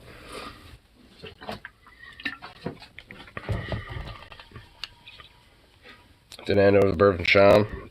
I'm glad I, you know, pretty much like at least 90% of the sex I've had is gay as fuck. Because that certainly implies there's no way that a child could be born. Yeah. Point. You can mind your own fucking business and let people do what they want to do. Based. Mind your own business. Most people, most millennials and Gen Zers in this country are not in a financial situation where having a child is ideal. But he's just saying, well, okay, not my problem, that's your problem. Just stop fucking. having sex. I mean, like... I mean, it's just like that isn't like how biology works, and it's also not how like just human nature works there, Matt Walsh. It's like, I love how he's pushing this fascist, Christo, disinformational mockumentary, what is a woman? You know, while, you know, trying to claim that, you know, it's all scientific and trying to be like, getting to the root of, you know, the scientific consensus of this shit. It's basically disregarding science utterly, just fundamentally. I mean, it's just so lovely that these fascists essentially are just, well, I mean, not just them, but a lot of humanities, mainly right-wingers, conservatives, frankly, though, but especially fascists, essentially have a very hypocritical, two-faced, contradictory worldview about pretty much literally fucking everything. Science is good when it suits their interests. Science bad when it's against their interests. Religion good when it's ours. Religion bad when it's not. And no religion's even worse. Us being straight traditionalists, good. Queers and gay people, trans people, bad. I mean, it's basically just like literal black and white, two-faced, absolutist, fucking like hard line sand, like absolute this, absolute that, no way around it type of shit. Ugh, God love them. Bunch of chuckle fucking morons. Just because man doesn't get laid doesn't mean everyone else shouldn't either. I mean, the fucked up thing is, I think this person does, I think Matt Walsh does have kids, if I'm not mistaken. I think he is technically married and has kids. I could be wrong. I know some of these fucking far-right fascist motherfuckers like Ben Shapiro and shit do. So, I don't know, maybe if his, you know, like, maybe if his left hand shows, we can see if there's a ring on it. Anti-human nature take to have. This isn't a... They glorify the Greeks and Romans when they both hyperindulge in homosexuality.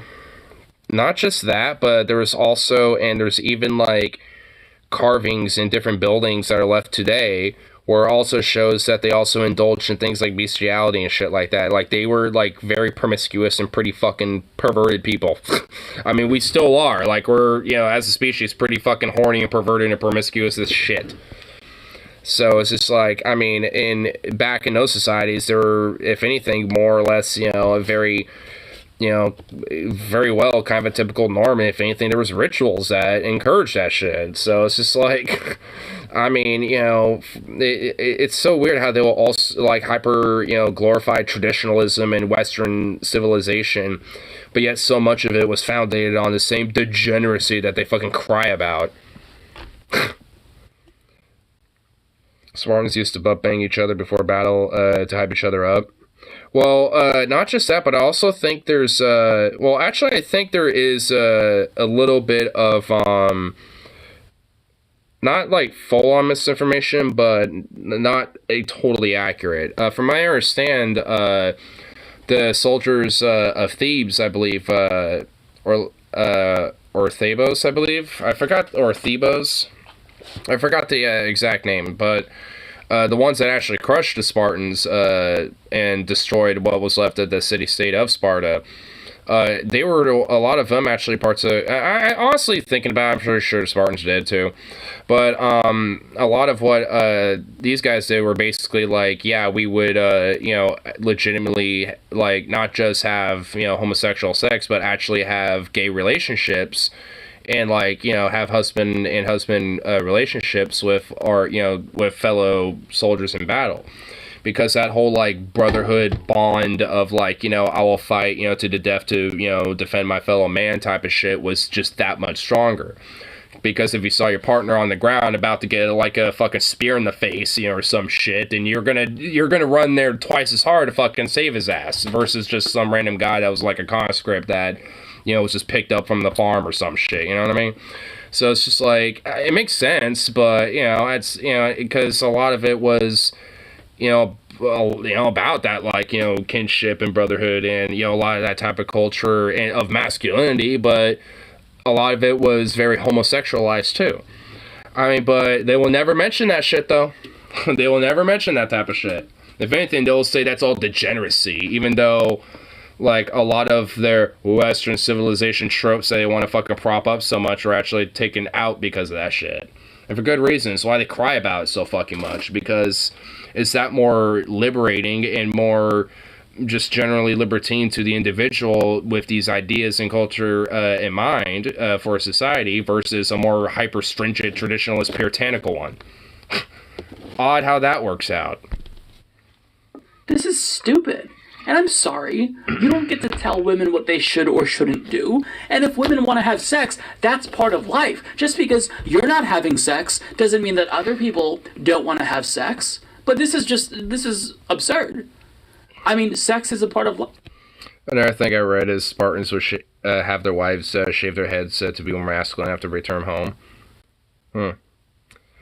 Now, I don't know 100% about all of, you know, the history of the Greeks in general, or about, like, you know, Sparta and stuff, but I have to kind of, you know, see what that would have been all about, but I don't know how credible that sounds like. I mean, it doesn't sound like exactly a totally credible thing that would have happened, but I don't know. I mean, I could see it, but I don't know. Doesn't seem like 100% credible, but I don't know. That's just my gut feeling about it.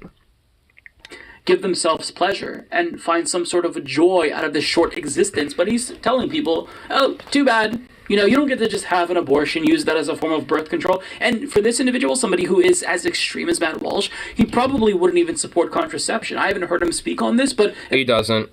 Honestly, just knowing him, he doesn't. Like, he's not saying, oh, you know, go ahead and use some contraception if you know, are that worried that you don't want a child, but, you know, want to have sex. He's just simply saying, don't fuck. That's also just, I mean, it's not saying it, but he's implying that he's against it. His position. So it's also don't have sex, and also no contraception, just nothing. He just wants to control people's bodies. This is extremely creepy, by the way, and perverted. Like, you should not be speaking on what other people do. Again, you can make those... Matt Walsh needs a touch ass, or touch grass to touch ass. or touch a brick in the face. Saying that you have to be... Honestly, as far as I'm concerned, like, people like him can stay as miserable, and if anything, more miserable in their fucking lives, you know, as far as I care. Like, honestly, like, if Matt Walsh, you know, just, like, had, like, half of his assets seized, let alone all of them, and fucking, you know, just like, just continued going from where he was now, and just was that much more fucking miserable, and, you know, and it's, you know, just, like, that much more agonized in his fucking life and shit, it'd make me happy. It's a decision that I'm leaving up to the individual, but he's saying, no, I think that we should control other people. It's extreme. I'm willing to bet Mr. Walsh is just swimming in poontang. Oh, yeah, I bet he's swimming in day and night, bro. If reproduction, maybe I'll phrase it this way, because I really want to make it very simple for these people. They have difficulty understanding. Let me make it simple for you, Rube. Oh, yes, let me just make it simple for you plebeian rubes that have no basis of true education like I do. Real education like the Bible. Yes, like the Bible. Fucking smug asshole.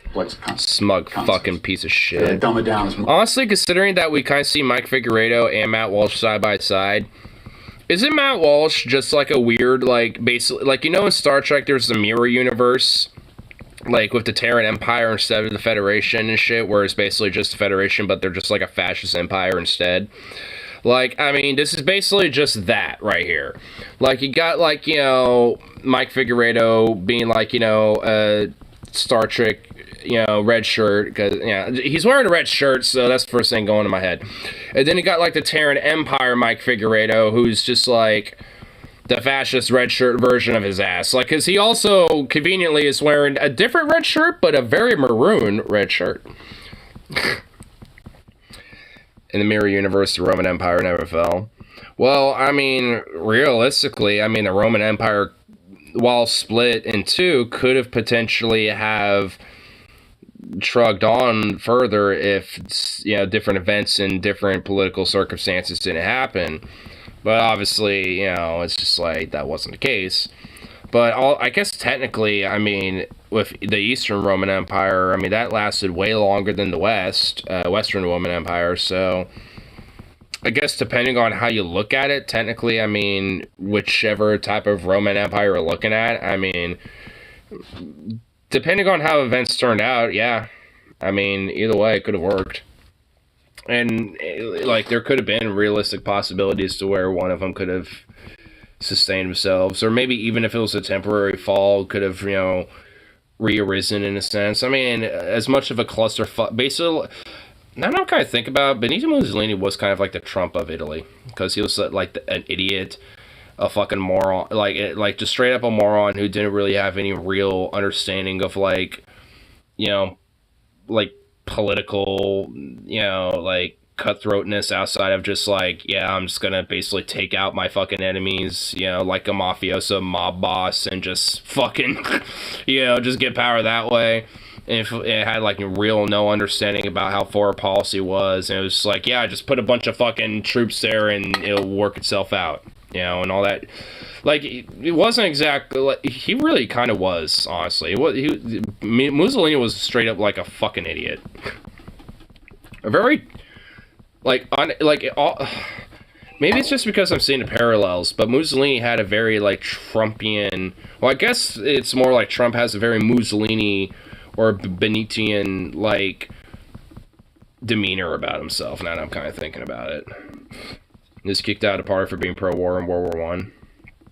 There was also some other factors. He also kind of glorified Rome and the history of it, while a lot of socialists, you know, didn't give a fuck or didn't like that.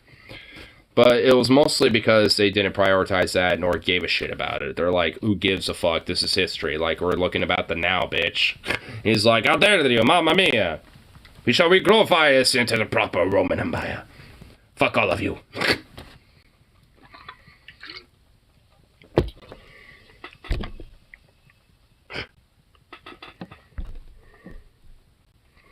Classical Roman never fell and eventually took over the earth. Oh god. Ew. Please do that for us. if reproduction would be a disaster for you, you believe, then do not participate in the reproductive act. Hey, you know, having sex isn't inherently reproductive actions. You know that, right? See, this is what I mean about them disregarding science when it doesn't suit their narrative, but, you know, using science when it suits their narrative. Because straight the fuck up, it's just like, they're trying to use science, at least him, he's trying to use science to justify, like, you know, hey, if you don't want to, have a child, just don't have sex, because the biological fucking, actions of sex, lead to that. Duh. Which, yeah, is true, but there's so much more fucking nuance than that when it comes to sex. Like, even when it comes to heterosexual sex, like, straight up. Like, there's a lot of times where people will have heterosexual sex and not get pregnant. Like, I mean, there's plenty of times where people will literally try multiple times before before their partner gets pregnant. Like, because for whatever reason, it just don't work out until, I guess that one, until just that one nut just was good enough, you know what I mean? It's just like, out of all, like, it's just like for like 3 weeks, you get, two people, trying to have a child, and they're like busting nuts left and right, and then like, out of nowhere, out of all them nuts, that the one nut finally, made it possible after like 1,000 of them. So it's just like, I mean, sometimes shit just be the roll of the dice like that. So I mean, and just also with that virtue, considering there's sex when it comes to oral, anal, and otherwise, it's just like, I mean, it's not inherently reproductive, and also even vaginal sex doesn't have to inherently, like, I mean, there's plenty of times where people could do that and not do it for obvious fucking reproductive acts. I mean, it's oh my god, it's like it shouldn't have to be explained, but of course, especially when you have people who are trying to manipulate science for their own fucking agenda, it has to be fucking explained, because honestly, there's people who, and the reason why they do it is because they know there are people that don't quite understand this shit, and aren't going to be able to totally, realize that, or at least, not quite yet, and will just take the word of motherfuckers like this because, oh, they sound smart. Makes my blood boil for some moronic takes. Like, out of all the far-right fascist commentators, and I mean more specifically fascist ones, like, who's, like, the one that makes your blood boil the most? Like, Shapiro, Walsh, Fuentes, like, Crowder. I mean, it's just like, and also, I consider Crowder pretty fascistic, especially of how, like, blatantly racist he is. Like, at worst, he's, like, a white nationalist, and, I mean, at best, he's a white nationalist, and at worst, he's fascist. Like, honestly.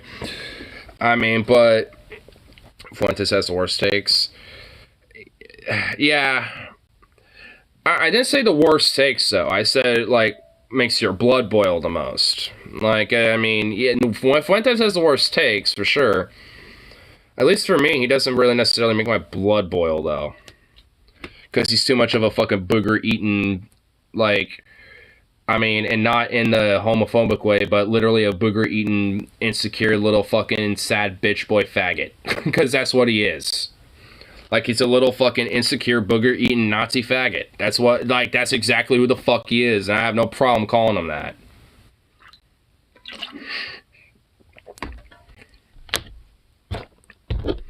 I mean, so it's like, frankly, at least when it comes to, even though his takes are the worst, I honestly don't exactly fucking, I don't really get my blood boiling from him. If anything, I just kind of want to either hate fuck him or just slap him around a bunch. Who whip up a crowd to violence like Trump then claim he did nothing wrong? Of course he would. Oh, yeah, absolutely. Oh, dude, like, I mean, I know how his takes is. I mean, I know, like, how people like him and his demeanor are. 100%.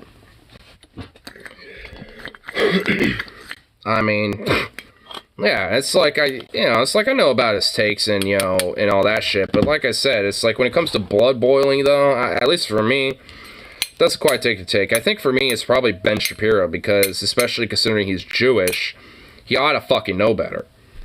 considering that the people that he, kind of, either directly or indirectly supports or advocates and, surrounds himself with, would be totally fine with making sure he's discriminated against just as much as, the rest of, like, different minority groups and shit, if they truly had their way. John Dole's another one pissing me off. Yeah, I mean, he's... Honestly, he's just not that big of a name. He's not as influential, but he does actively put himself out there, too. Like, he has gone to a lot of these different far-right fascist anti-protest, or, like, well, protests, towards, a lot of fucking, drag queen shows and shit like that. Yeah, he's up there. You're right, yeah, he is up there. God, if I ever saw that motherfucker, like, protesting some, like, drag show or, like, some gay rally around here, I'd have to attempt to fucking Richard Spencer him. Just like that one anarchist guy, did, Richard Spencer's. Like, I would have the fucking brain to just do that instinctively. I said half the brain. I want to say I commit to it or advocate for it. I said I would have half the brain to do it, YouTube. It's not avocation or a threat. So, don't actually take that like that, YouTube. Don't be a fucking idiot. All content satire.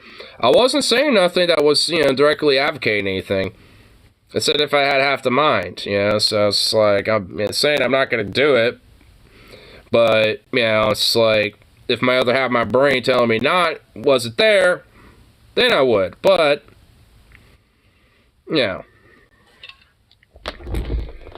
this is like, obviously, you gotta make sure that you temper your human nature at least a little bit.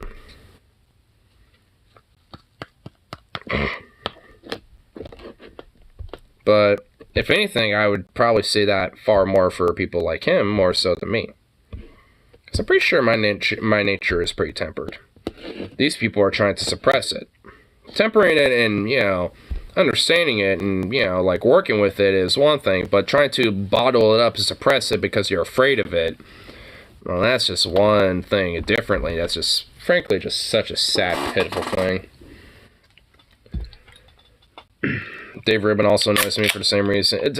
He's honestly, like, he's not really well, remember what I said earlier, specifically fascist. Dave Rubin, to me, isn't necessarily a fascist. He's just, like, a very sad man, like, in my mind, because he's just like somebody who will literally let anybody walk all over him and he would love it. Like, he's okay with it because he's like, yay, I'm getting attention and I get money off of it. It's just like, to him, he's just fucking sad. He's just like this centrist who's really just a fucking conservative who will just literally have anybody on, even if they fuck on him, especially a lot of the far-right motherfuckers that, follow him and will shit on him, for his gay relationship and for having kids, whilst doing so. It's close enough for me. Well, he's a fascist enabler.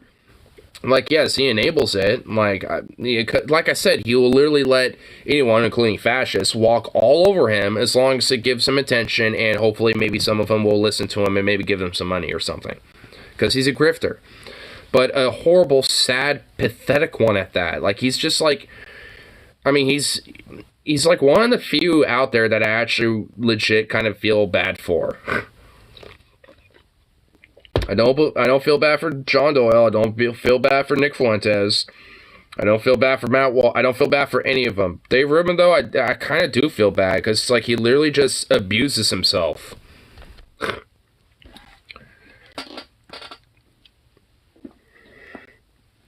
It's just like, damn. Because it seemed like, I don't know, maybe it's just like... He's always just going to be kind of like this, like, I'm just going to go be for the money, bro. He's probably just going to be that guy. But it's like, man, you could just be doing so much fucking better than what you're doing. It's like, even if you, like, grifted a redemption arc, back to, like, some weird centrist take position or some shit, where you're at least, like, kind of progressive again or something like that. I mean, most people wouldn't buy it, but you'll probably at least win over some more, some other dupes, or maybe some other, like, hoity-toity libs and shit. Like, I don't know. Like, I mean, fuck. You could just be doing better for yourself, Rubin. Like, you could, yeah, I mean, you could still be a grifter and not literally fucking let yourself be a fucking punching bag for fascists that would literally want to see you go into a gas chamber, especially for stealing the babies of women that you're having be surrogate parents and shit, you know, for your babies that you're adopting. So it's just like, I mean, it's like, come on.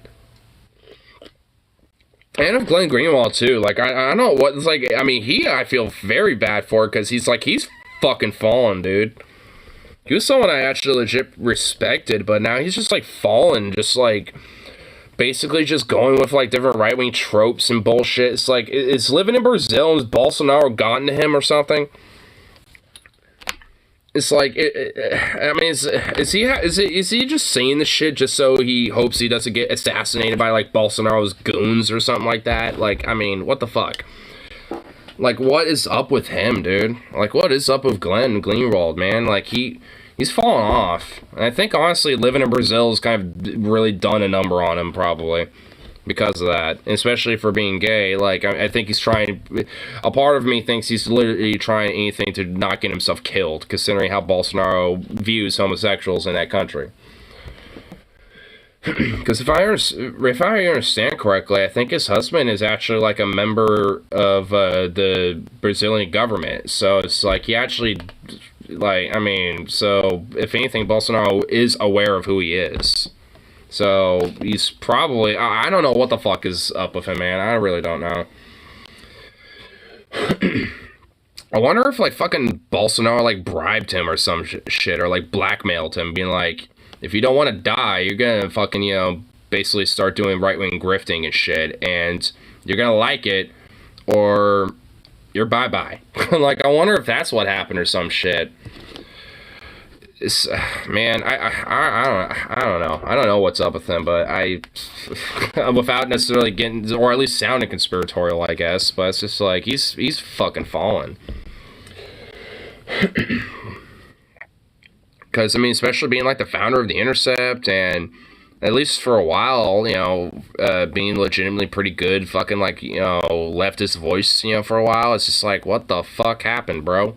It's like, what happened to you? I mean, I think even, Mike, actually, like I said, you know, fuck this cretin, you know, yeah, right here, yeah. I was kind of watching it a little bit earlier, well, mainly listening to it, but...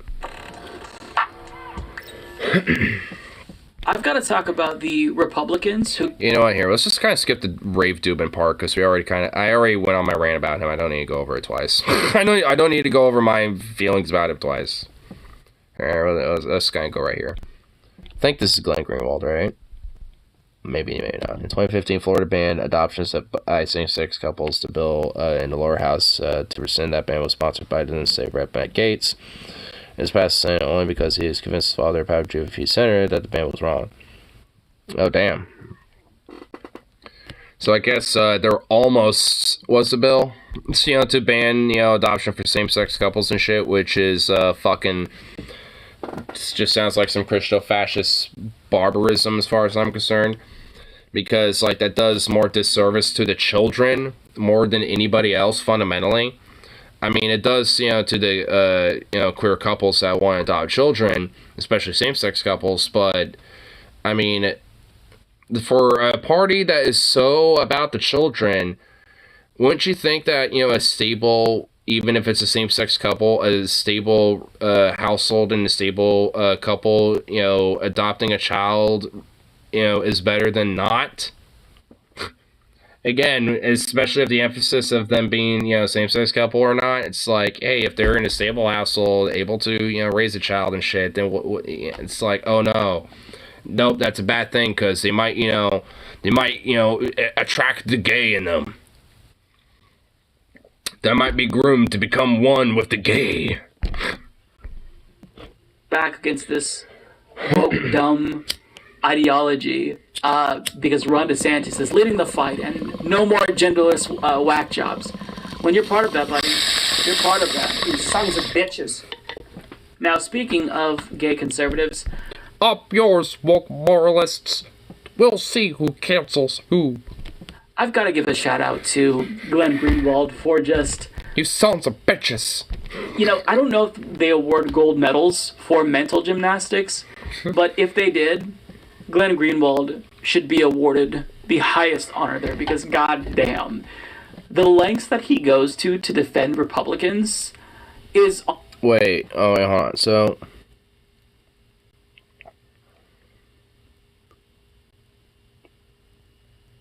I guess this is Matt Gaetz. So, yeah, okay, I guess I'm seeing the... yeah, he kind of is defending Matt Gaetz a little bit, though. Yeah, it was passed and sent on because he, referring to Matt Gaetz, convinced his father, a powerful GOP senator, that was the ban was wrong. Which, yeah, it is wrong, but, like, yeah, I mean, the credit isn't necessarily, towards Matt Gaetz. That should be given for that there, bro. Especially considering he's a literal fucking pedophile. Being investigated for that shit.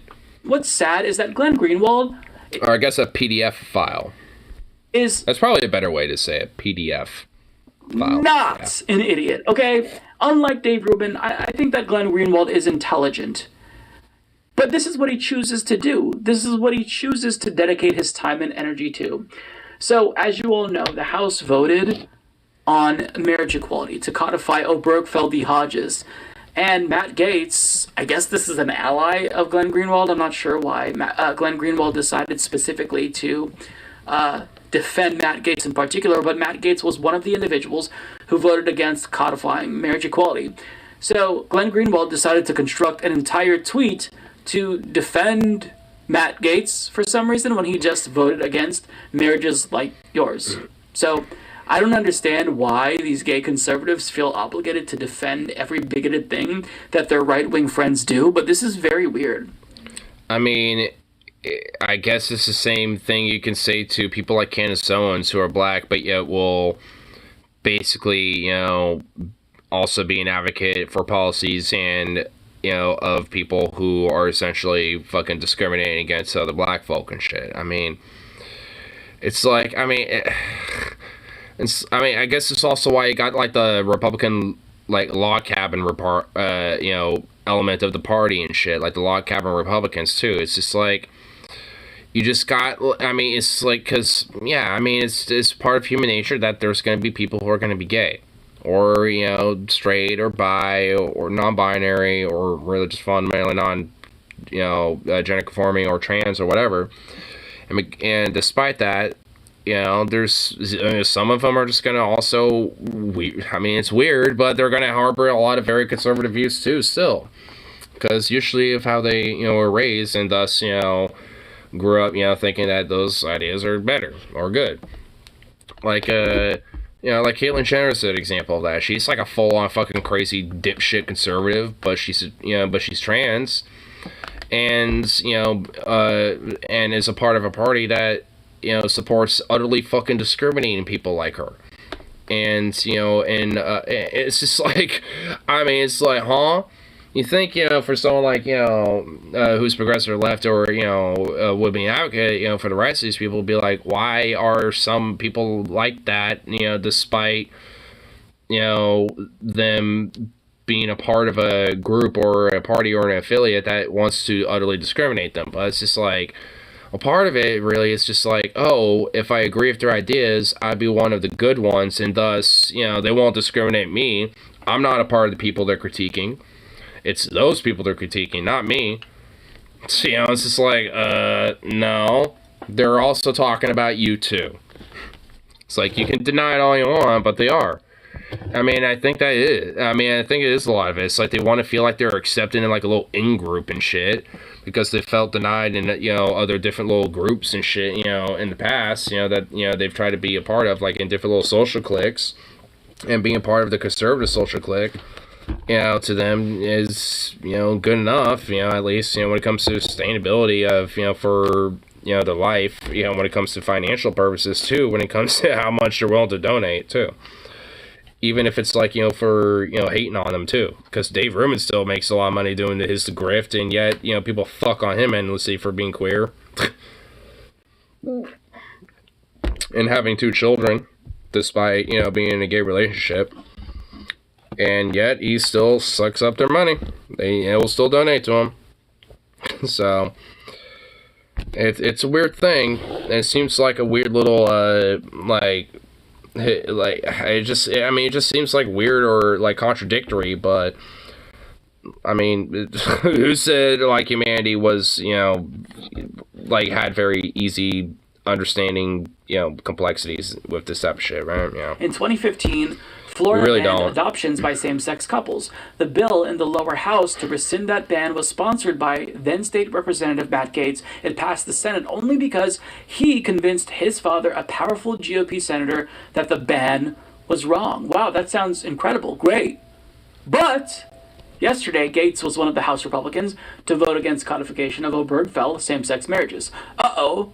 So what does that tell us? That he's not for gay marriages. Like, I mean, it seems weird. Like, he, in a weird, like, way to probably get off the fucking back that he's against same-sex marriages, he's also going to say, hey, look, I actually voted against, you know, this ban on same-sex marriage couples to adopt, but that doesn't matter if same-sex couples, you know, are allowed to, you know, have fucking marriage rights just like anyone else who's a straight couple. Because at that point, then that doesn't really fucking matter. You know, that type of shit has to be kind of irrelevant because they wouldn't be able to adopt, or at least not as easily. if Matt Gaetz did this, he still loves gay people? No. No, actually.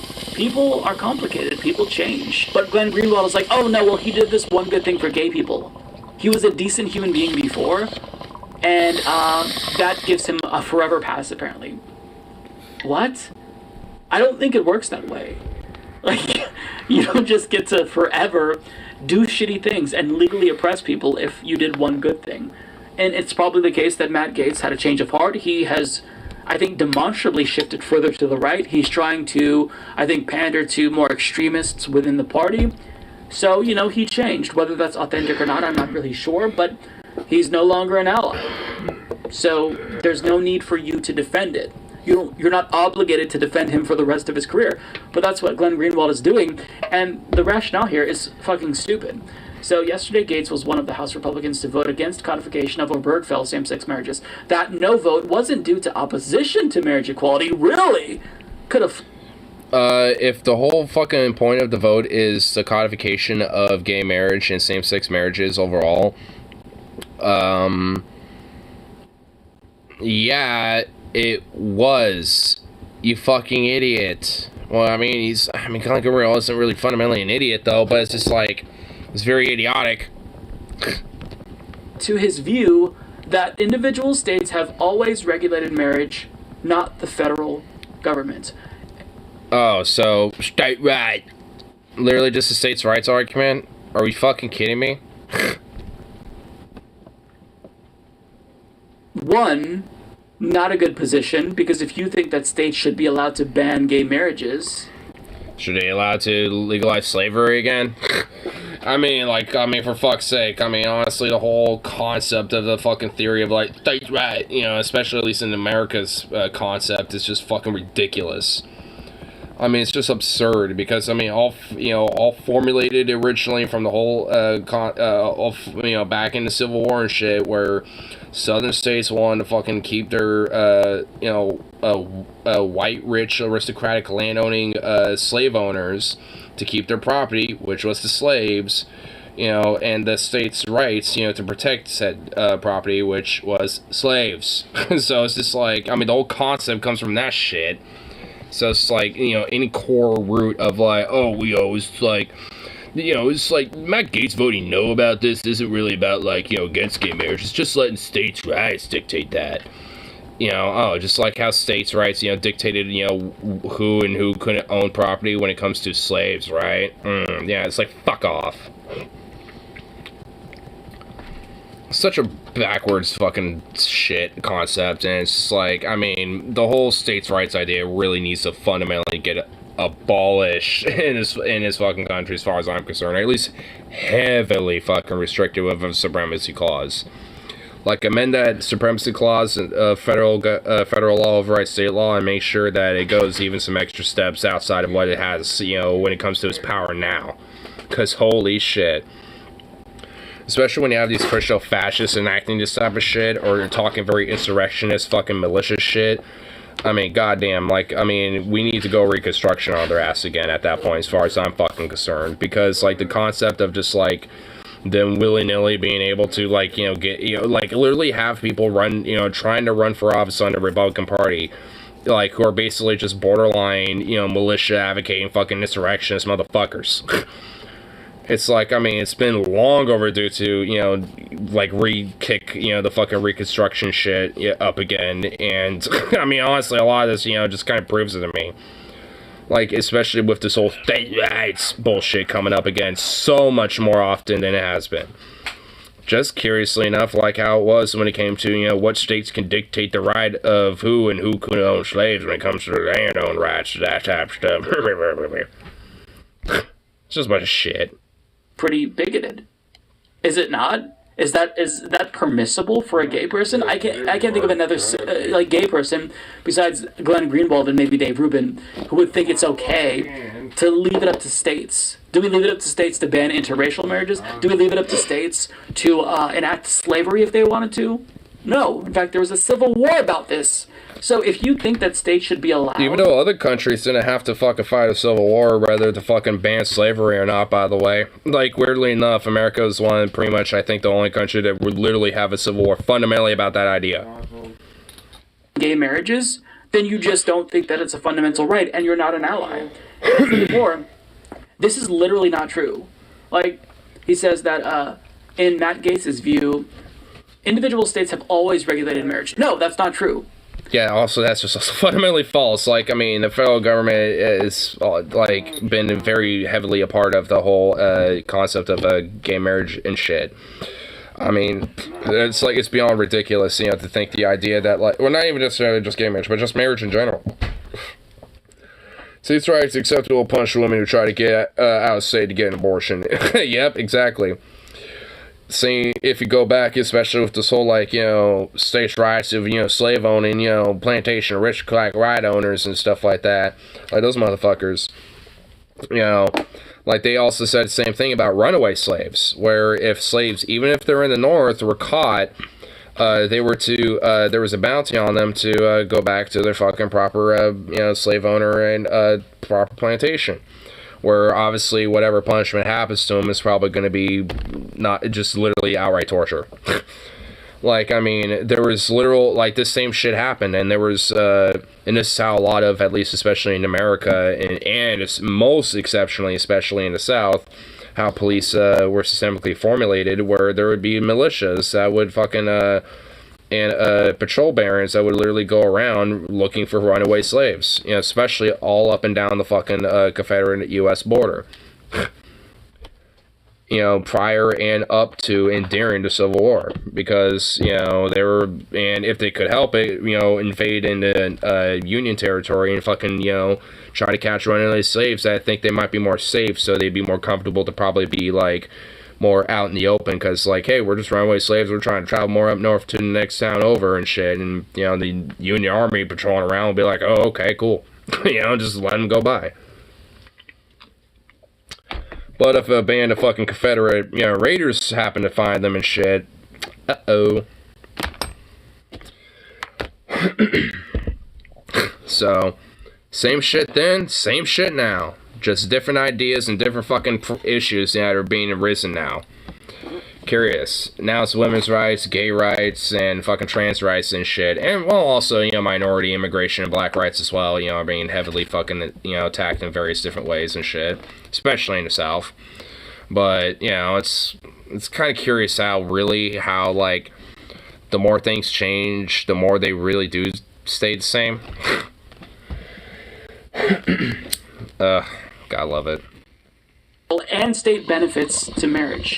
If you get married, then the federal government also plays a role. You get Social Security benefits, tax benefits. So you can't just say, oh, well, the states play a role. I mean, marriage is one of those things that kind of has overlapping jurisdiction between states and the federal government. But this is not even, like, what Obergefell and Loving v. Virginia were about. In those cases, the question wasn't, should states be allowed to ban interracial or gay marriages? the rationale was, when it comes to interstate travel, if you get married in Massachusetts, then that marriage should still be recognized if you choose to move to Virginia. So this is really a question, or literally anywhere, of interstate travel, but conservatives are trying to make it seem as if, oh no, this is just a matter of states' rights. Well, no. I don't believe that we should be able to states' rights away all of our fucking rights. Fuck that. No shit. Like, this is why I'm so vehemently against the concept of states' rights at this point. I mean, it's like, and this is also me saying I'm, being in a state that's actually, like, overall better than, other states in the fucking union and shit. Well, frankly, a lot of the, like, pretty much all the West Coast states and some of the northeastern states, like in New England shit, tend to be the better ones. But it's just like, I mean, all in all, I mean, even with me being one of the better states that enact, states' rights and states' laws, in a sense that are far better and superior to, especially how a lot of these fucking southern states are enacting shit. I mean, it's like, even then, like, at this point, fuck states' rights. Like, like, a lot of the shit that are, like, rights or laws in a lot of places, like in the West Coast or in fucking, like, in New England and shit like that in the U.S., should just be a fucking federal standard. But, at least, on a general level, on most laws and most rights, but yet, it isn't because of this whole states' rights bullshit. I mean, that's really where it comes to the critique. Like, a lot, because really there is a lot of fucking laws that, that we have here in Oregon, or maybe in California, or Washington, or places like in Massachusetts, New York, wherever the fuck, that should just be some federal fucking standards. But yet, nope. Got the states' rights bullshit, in the way to just basically, like, let certain people, depending on where the fuck you live on, the plot of dirt in North America and shit, where you might have those rights or you might not. And depending on your social economic conditions, you might have the means, or you might not be able to get the fuck out of there to a place that where those rights are insured or not. So, yeah, great concept we got going on, the whole states' rights idea. Great. What a great idea. It's like, really, that's definitely one of the biggest mistakes, when it came to, like, the finalization of a lot of the structure of how the U.S. was, especially with the Constitution and shit like that, when that all got fully implemented. Like, that's definitely the fucking biggest mistake we fucking did. Like, Jesus Christ. Ugh, man, why couldn't the Federalists just, like, squash a lot of those fucking anti-Federalist motherfuckers? Like, straight up. Like, ugh. Man, the more and more I look back in history, the more and more those fucking Federalists were right. Like, Jesus Christ. Well, a gay man in a gay marriage to make this point, it's incredibly embarrassing, because he's embarrassing himself for Matt fucking Gaetz, of all people. The last Gallup poll shows 70% of Americans, a majority of GOP, support gay marriage. Blake Masters said in the Washington Post today, he teared up at Peter Thiel's wedding. Who gives a fuck? Fuck Peter Thiel. Yeah, I don't care. Oh my god. Fucking Glenn Greenwald, man. How far you fallen? Like, he's trying to, like, humanize Matt Gaetz and all this shit while the dude's a literal fucking PDF file and being investigated for that shit, and homophobic fucking fascist, and it's just like, oh, here, he has a few cases where he wasn't that discriminatory against gay people because he was at, like, one of his weddings for his buddy or some shit where he teared up a little bit. It's like, I don't care. It's like I teared up on my, like, fucking cousin's wedding, even though I'm not exactly totally, like, heavily connected with him that much and shit. No, I kind of like to, but it's like, even then, it's like still, because it's kind of a nice little emotional, cool moment, and it's nice, or whatever the fuck, like, who cares? Same thing for my sister's wedding. Like, weddings tend to have, like, emotional moments where it's like, tears of joy, like, oh, awesome, good shit, cool, oh, good stuff, oh, yeah, like, I mean, fucking hell. Like, like, saying it like that's a point for Matt Gaetz, like, who cares? Oh my god. What a schmuck, Peter man. Thiel is a dipshit billionaire who is a gay man who funds anti-gay candidates. But, I mean, Blake Masters teared up. Who cares? What I give a shit about is how you're going to Well, I vote. guess Blake Masters, some other motherfucker. Okay, so maybe he's not a PDF file. Well, frankly, he probably is. But, like, either way, it's just like, I mean, I guess a different dude. So, I guess a little correction. It wasn't Matt Gaetz who was doing that. It was Blake or whatever the fuck he was just saying. Like, I mean, some other dude. use your power as a politician to fuck over Blake these Masters. marginalized communities. I don't care if it tugs on your heart. Blake Masters, Lieutenant Teal's wedding, also apparently believes Teal's marriage should be illegal. And yet he teared up. You know what? He teared up because he's like, damn it, this is legal. I'm here and this is a legal thing. God damn it, I can't believe I'm here right now. Oh, son of a bitch. These fucking queer-ass motherfuckers are having a marriage and I can't believe I have to witness it. States' rights people. Okay, no more federal government aid. Yes, no shit. If anything, make like the government aid individual based. So if they're like, you know, these states' rights motherfuckers, they don't get it, but people who do get like direct like stimulus checks, you know, sent in the mail or some shit.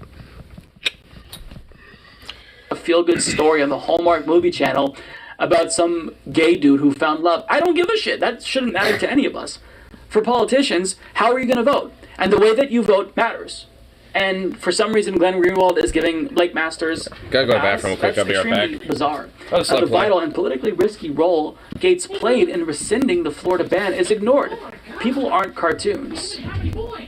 So, and then there's this poll: support for marriage equality by political party, and he demonstrates here that a majority of Republican voters support marriage equality now, 55%. Okay, well, how does this prove your point? Because isn't this all the more reason for Gates to support marriage equality then, since the base now supposedly supports it too? I just feel like there's no reason for you to have to do this. There's no reason to bend over backwards to appease people who would vote to strip you of legal equality, Glenn. But here we are. Glenn is a craven weirdo now who, whenever he like sees that a Republican was being criticized, he gets like some sort of an alert, and he just snaps into defense. It's like there's a bat signal that goes off. Oh, can't let this stand. Got to defend that Republican. Dave, Glenn, these Republicans fucking hate you. Let's be very, very clear. They hate you. They want you to be shoved into a blender at worst. At best, they don't think you should have any legal rights at all. So you don't have to defend them. You could choose to sit this one out. Just say, okay, you know what? This was fucked up. I thought that Matt Gaetz was an ally. I'll sit this one out. Not going to defend him. But Glenn Greenwald jumps into gear to defend Matt fucking Gaetz of all people. I guess I don't get it. I don't get it. It's bizarre to me. Why do this? If you think that I am less than you, if you think that I'm inferior, I'm not going to defend you. You can go fuck yourself. That's not to say that, you know, if you say something insensitive on accident or you're not the best ally, I abandon you. But that's not what we're talking about here. We're talking about Matt Gaetz. We're talking about hateful people who are hateful bigots. And you see the way that these conservatives defend them. It's embarrassing. And Glenn Greenwald, really, he should feel embarrassed. Like, this is clown shit right here. And Glenn Greenwald knows better, but for whatever reason, he chose to become the biggest GOP bootlicker in America. And I don't even think he lives in America, so he doesn't have to do this, but here we are. Yeah, he lives in Brazil, so he doesn't even have much of a voice.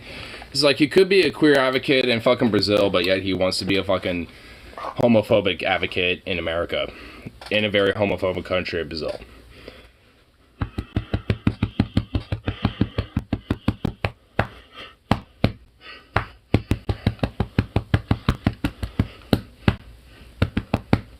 But Rose, you in the Southern State, will that affect you? For the greater good. Exactly. Booty, booty, booty, booty, booty. Booty, booty, booty. Goofy dork ball dog. What is this?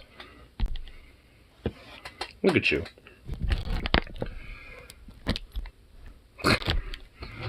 Booty, booty, booty, booty. Booty, booty, booty, booty, booty. Booty, booty, booty. Booty, booty, booty. Booty, booty, booty, booty. What you gonna do? What you gonna do? What you gonna do? Ah. Well. You silly boy. Oh.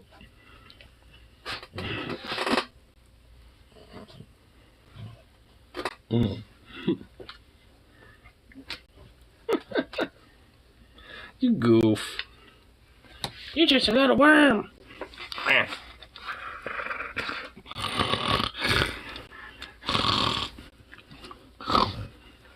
Mm.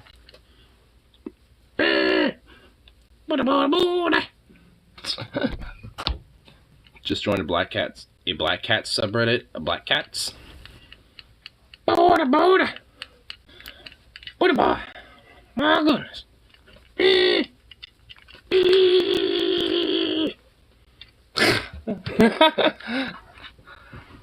He wiggles around like such a worm when I do that.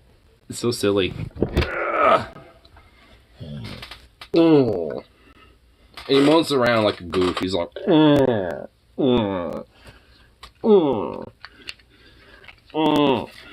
Look at, oh my god, what a, wow. Aww. What is this? What's going on here? Can this even be explainable? You need to hide your peaches, bro. Got sensory peaches. Yeah,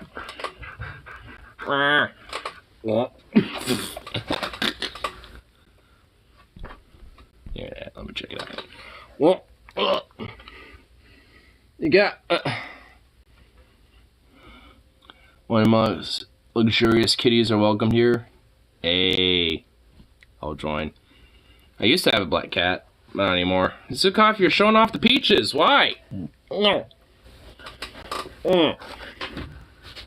Goof. What? You contorted yourself into a compact little ball. You contorted yourself into the tiniest little compact little ball, bro. Oh my god.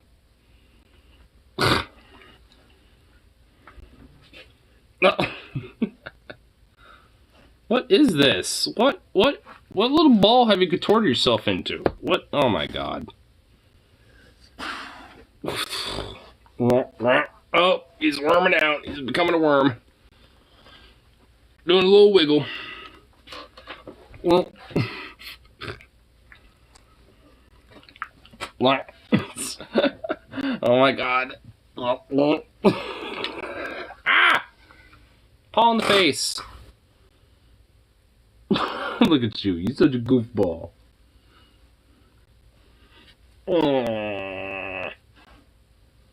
Oh, you big goof. Look at you. You little worm.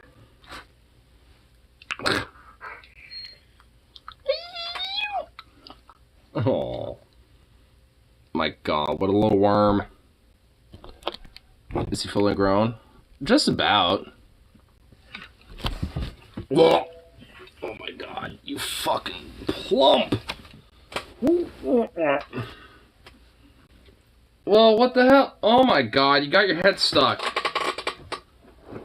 Hold on, I gotta get you out of this. Oh my fucking god.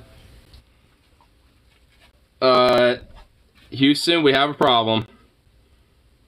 Houston, we got a problem.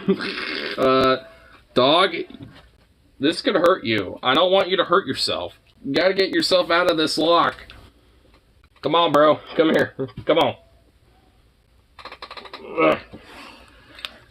There we go. Houston, problem has been absolved.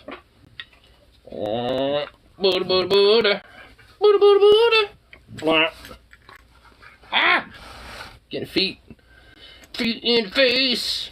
Feet in face. Oh yeah. Feet in face. Feet in face. Excuse me.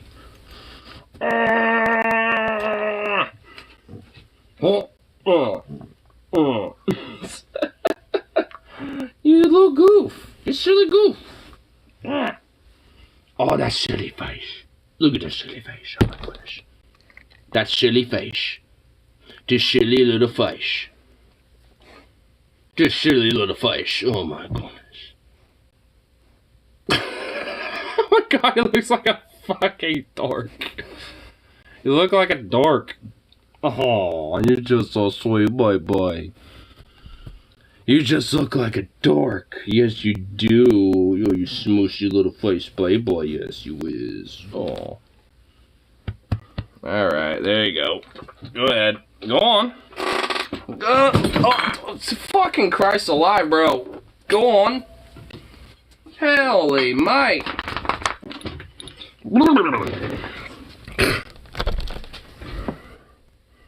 Has he ever accidentally stomped on a car? Oh my god, so many times. He's done it on stream a bunch of times before. Like, if he'll hop on me and I go, what? Like that, it's either my gut or the jewels. So, yes, he does do that. He's got me a couple times real good before. I swear he knows. He knows now, dude. I swear. He'll just, like, aim for it and I'll be like, what? And then just, boom, down on the ground. Oh my god, this cat has a hat. A cat and a hat looks cute, and I love it. That is a cute cat. Oh, that is indeed a cute little kitty. Small, medium, or large, and yes, I want to see. Three Musketeers, small, medium, or is large? Oh, there it is. Oh.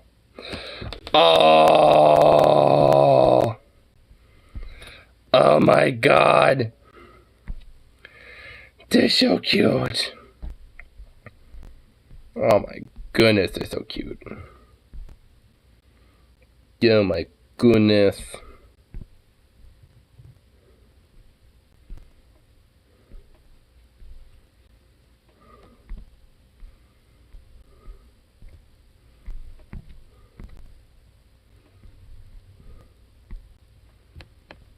I thought the Portland subreddit has some shit about cats too, but they don't. Fuck.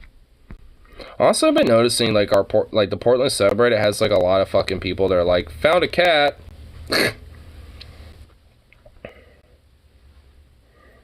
Draw a blank on your state. Oregon. Yep. You drew a blank, but you guessed correctly, so you didn't draw a blank. You just second guessed yourself. But yes, indeed. It would be for the greater good to revoke the states' rights of Oregon as well, just as much as the South.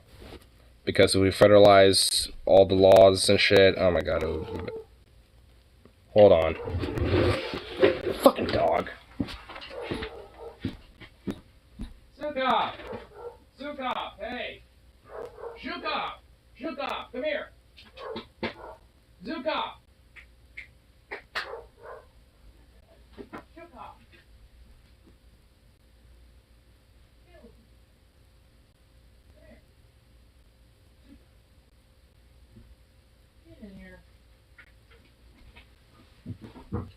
Get inside, come on. Come on. What the hell?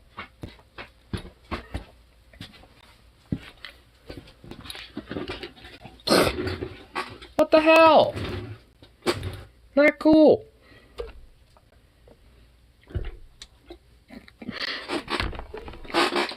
Don't be a jerk. Yeah. You. Don't be a jerk.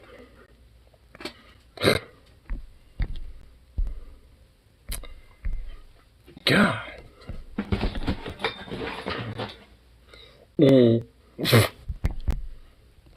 So,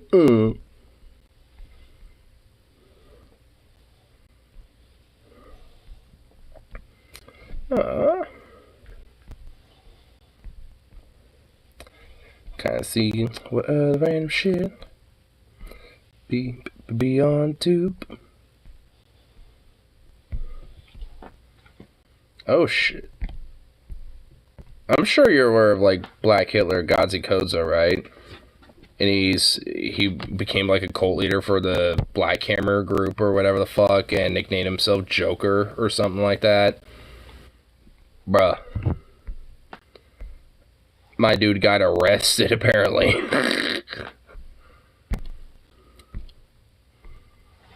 Well, I clicked on it now, so now it's all being weird, but Cult leader arrested, and that's Godzi Kozo right there. Oh my god, dude. You see a picture of him? I think you'll recognize him. Hold on. Like 3 hours after the original thread was posted, and I really want to learn more. I'm learning with you here, okay? You know what? Here, hold on. I think here, I'll pull this screen. Here, let me find some referential.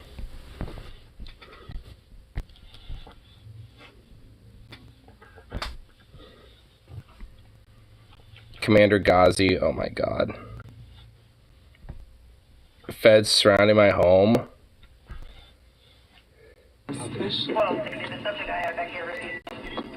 I'm trying. Oh, that was 4 days ago. He only did it for 6 seconds. Dude, what the anyway. This guy. But apparently he did this 4 days ago before he got arrested. Feds surrounding my home. Yo, dude. Dude, this video is actually kind of creepy. Let's hold on. I want to actually full screen it. Hold up. Here, let me full screen this. Oh, so glitchy, but oh my goodness. I mean, it's not much to it, but you can hear the fucking like police radios in the background. Oh yeah, I saw that earlier today. I want to say yes, but I'm not entirely sure. Well, this is from 5 years ago, but this is like, you know, like it was, I know DP reacted to this guy a lot back in the day. But anyway. Okay. I quote tweeted this and immediately after got blocked by the account.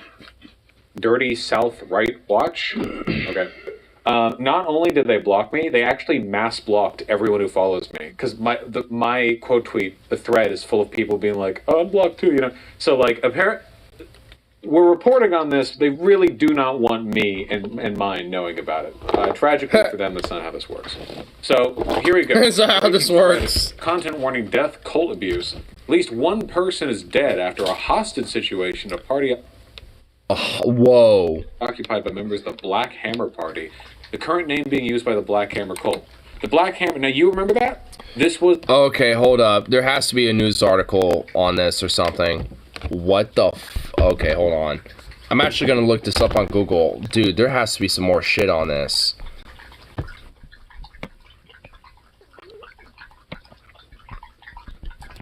I bet if I just look up Black Hammer, I bet it will probably come up in the news. A kidnapping and a standoff? What the fuck?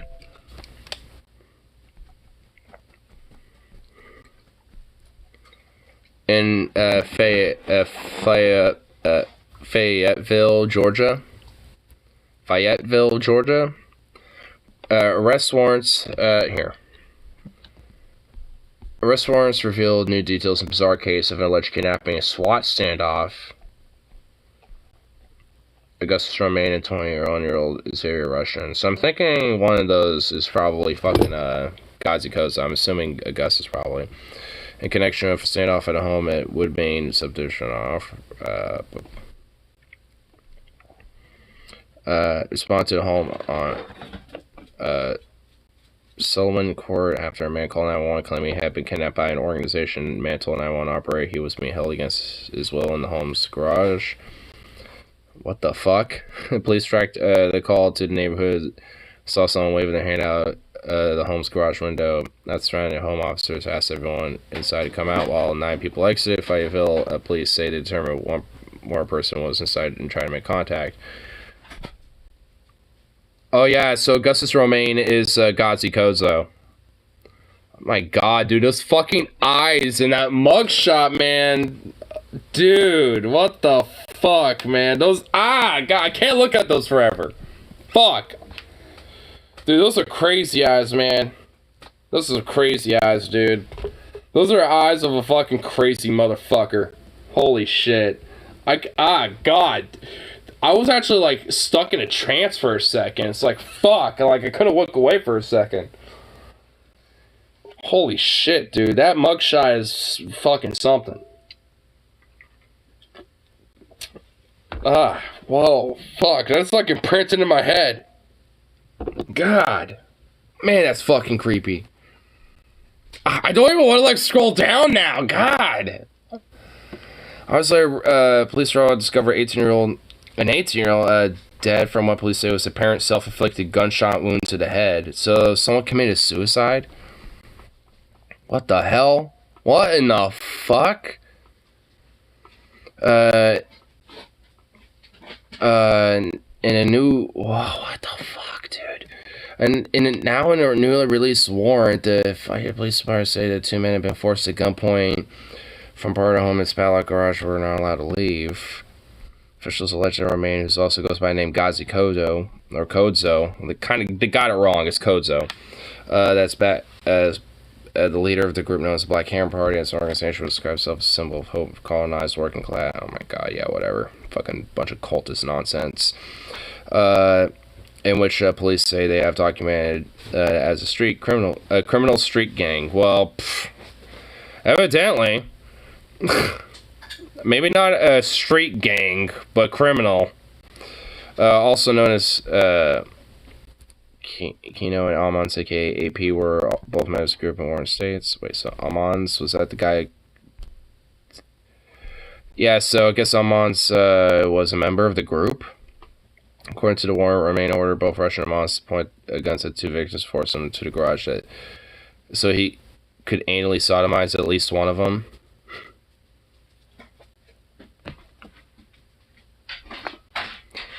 Russia was arrested by officers outside the home after... Oh, what the... What in the fuck, man? What in the hell? What was going on?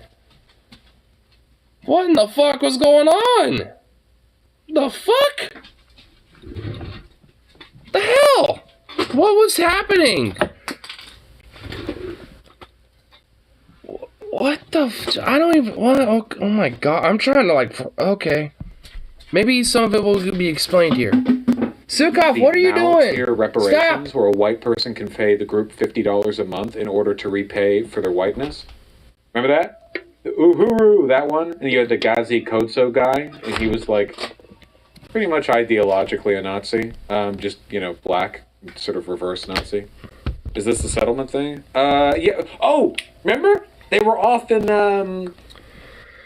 it was like an Arizona chapter or something, right? And they got in trouble because they tried to, like, set up a commune on just, like, government land, and they got in trouble for it. What was it? Yeah. Oh, I kind of remember that. Like, they had, like, apparently they supposedly bought a bunch of land, which I guess that was bullshit. That's like the last I've heard from this whole Black Hammer thing, was when they, like, bought some land to be like, we're starting our commune in the middle of, like, a literal desert that has, like, no fertile land or anything to speak of that can actually help with, like, you know, potentially starting a settlement of anything, let alone a commune. But so it's just like, I mean, it literally just dead nothingness besides, like, some just shrubs and, like, occasional desert trees and shit. But, like, beyond that, they're pretty much priming themselves for cannibalization within, like, a month. If that. Colorado, okay, Colorado. Yeah, here. These guys are funny. Well, I guess they killed someone, so that's not funny. Well, no, they killed themselves. This part is funny. A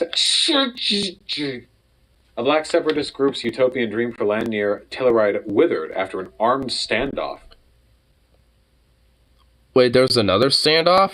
Or is this the same one? Black Hammer Group had $100K and the real estate contract for 40 acres, and they plan to sell in fear of cops, COVID, and white people.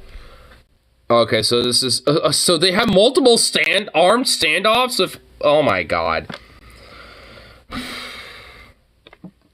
This sounds like Jonestown 2.0. Like, I'm not even kidding. Minus, like, Jim Jones's fucking, like racial equality, like, speak. You know, that kind of...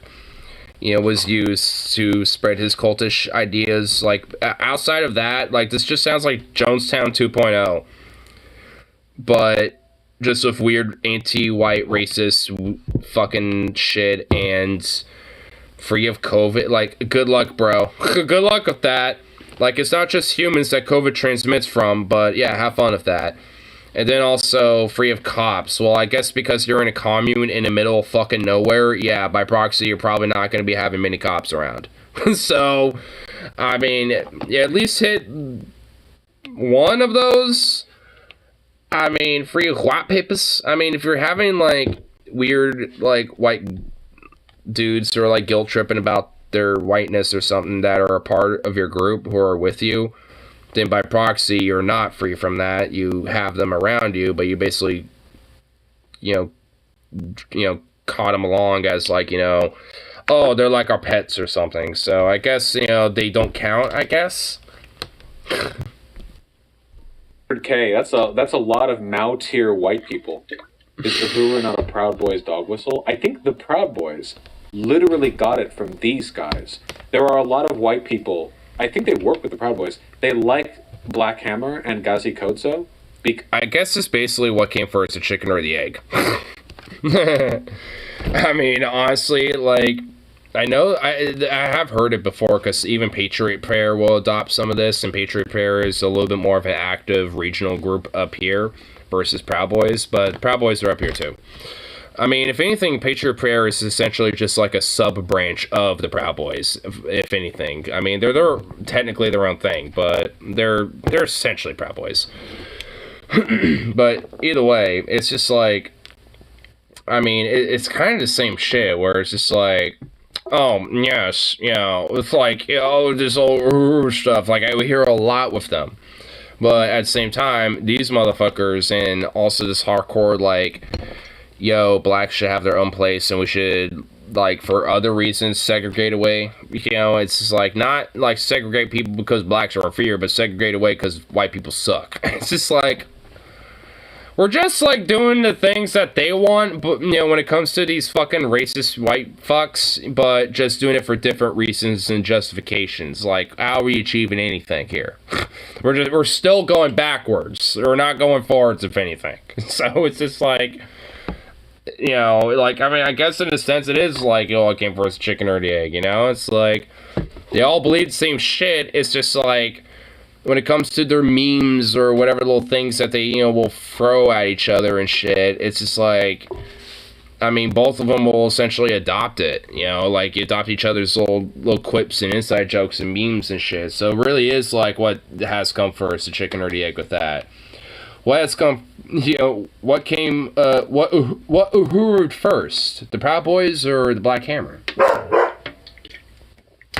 Or Zukov? Speaking of eggs, I saw a poll asking if people prefer their omelets well done or runny. Who the hell wants a runny omelet? That doesn't that defeat the purpose of an omelet? That defeats the purpose of an omelet. Like, an omelet's supposed to be more of a, like, solid, it's like scrambled eggs without, like, scrambling them up. Like, what the fuck? I suppose if you want, like, some soft fluffiness and you don't want it, like, totally, like, well done, I can get that. But when it's runny, that's not even an omelet. Like, what the fuck? Oh my god. Ugh, do people? I don't know. People don't know how to do eggs, man. People are just inferior beings out there.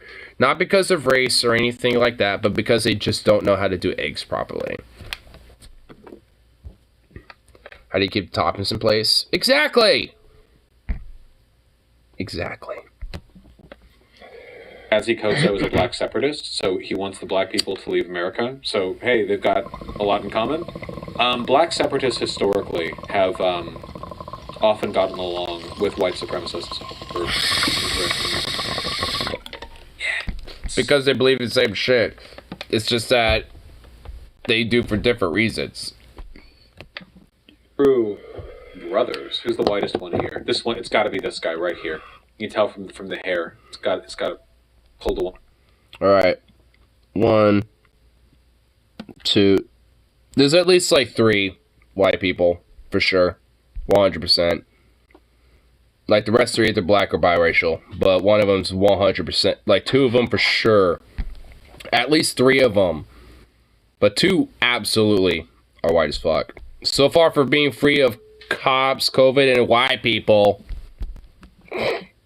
Boy, with that hair. Chuckle I can identify at a distance. How much money do you think this guy shelled out? Probably into his entire fucking savings. Watch some of the... His college fund that his parents gave him, that they worked hard for. So probably that. This was the same... Yeah, this was the same group. This one was great, dude. They put out a statement denouncing this afterwards. You guys remember this? Remember this? Oh yeah, the Channel 5... Yeah. God. It is literally the future. It will drive innovation from the youth and from... She's wearing an Africa is the future shirt. Holy shit, dude. It's like a fucking black porn intro. A black porn intro. Oh my god, bro. Dude, it really does. Like, this guy, like, he's about to, like, you know, do just a full-on railing of this chick, bro. It's about to be the beginning. So apparently egg soup is a thing. Eggs drop soup. A Korean dish. Oh, what? Oh my fucking god. That looks amazing. Oh, slurp, slurp, slurp, yum, yum, yum, eat it up and fill my tummy, yum, yum, yum. Oh, yes, please. What's that red stuff, like tomatoes or something? I might, I might put some different shit in there, but, like... Oh, no, that's, like, some other shit. Carrots? Are those carrots? Oh, fuck yeah. Carrots, bro. Dude, why? Why are you trying to make me hungry? That's some ramen and you got yourself a meal? Oh, hell yeah, dude. Eric Anarchy lives up to his name. Well, his studio recordings that he has on YouTube, he really needs to work on his vocal work. I'm sure his live performances are good. I wish I was able to see him live. But at least when it comes to, his studio recordings that I have found on YouTube, they're, like, instrumentational-wise, they're good, but his vocals, he really needs work. He either needs to get, like, a vocalist who's also a guitarist, to help him with that a little bit and add a little extra flair, or just have somebody who's just a vocalist, that can, do that for him or something. Like, he definitely obviously needs a little extra hand, but doing the whole one-man army, type of shtick and going with that either way and saying, fuck it, I mean, I definitely respect and admire that, though, so... If anything, I have constructive criticism for him. Like, I could tell he's got the talent and he's got the chops for it. He just needs to work on his vocals. That's really it. At least when it comes to the studio work. Wait, why did I take the screen down? I didn't really get to... we'll skip the Channel 5 shit here, because we always... Yeah. Wow, he spent most of his time reacting to that. Wow.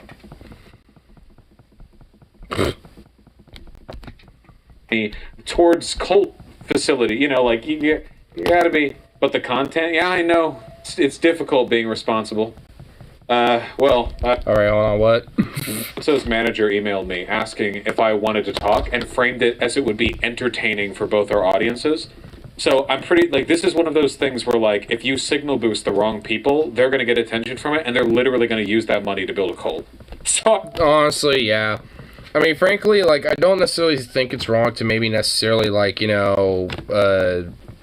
those people on, but you have to basically understand that and essentially use that against them. I think, honestly, I saw, Hassan kind of go at Andrew Tate twice, and he did it, honestly, fucking perfectly, because Andrew Tate is, this fucking hyper, women are basically just these second-class creatures that... men, have, property ownership of and wants to start this weird, Hustlers University fucking Ponzi scheme cult. I'm not even kidding. That's basically what, from what I've understood, he's been kind of popping off lately on the internet as of late, and it's been kind of a name that's been spreading around. And it's just the motherfucker is straight up a legit scumfuck. And... And very insecure, too, especially from what I've seen and what I've reacted to on stream so far. So it's just all in all, he's not really a good guy at all. But he's, I mean, you can have those people on, so to speak, and not be able to allow them to, build their cult following, you know, potentially with, you know, maybe your followers or fan base and shit, but be able to kind of poke holes and, you know, pop the bubble a little bit. Take them down a peg whether they know it or not.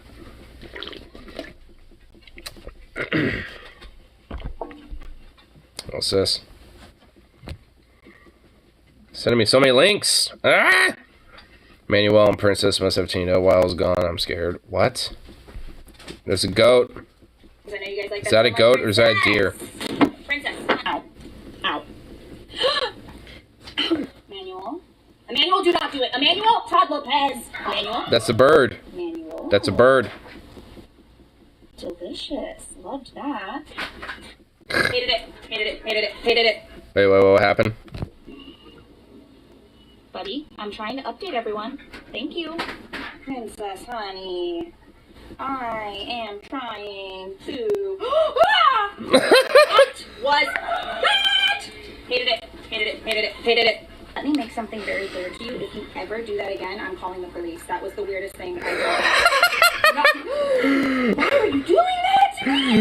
Oh my god! Dude, she's... Oh my god, dude. Oh, she's like, oh my god! And she's freaking out over that, dude. I love it. I mean, Princess just wants some loves. She wants loves and scritches. She wants to cuddle with you.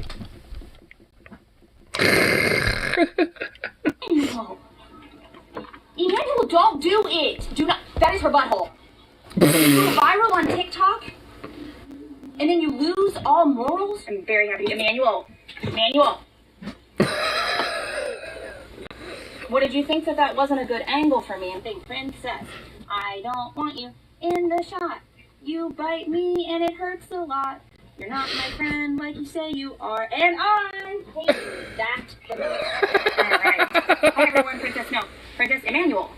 Oh my god, they're both, like, collaborating right Emmanuel? at once. What the hell was that? Oh man. Honestly, this just kind of proves that, you know, maybe, like, you know, animals, you know, don't necessarily have, like, cohesive language of other animals like that.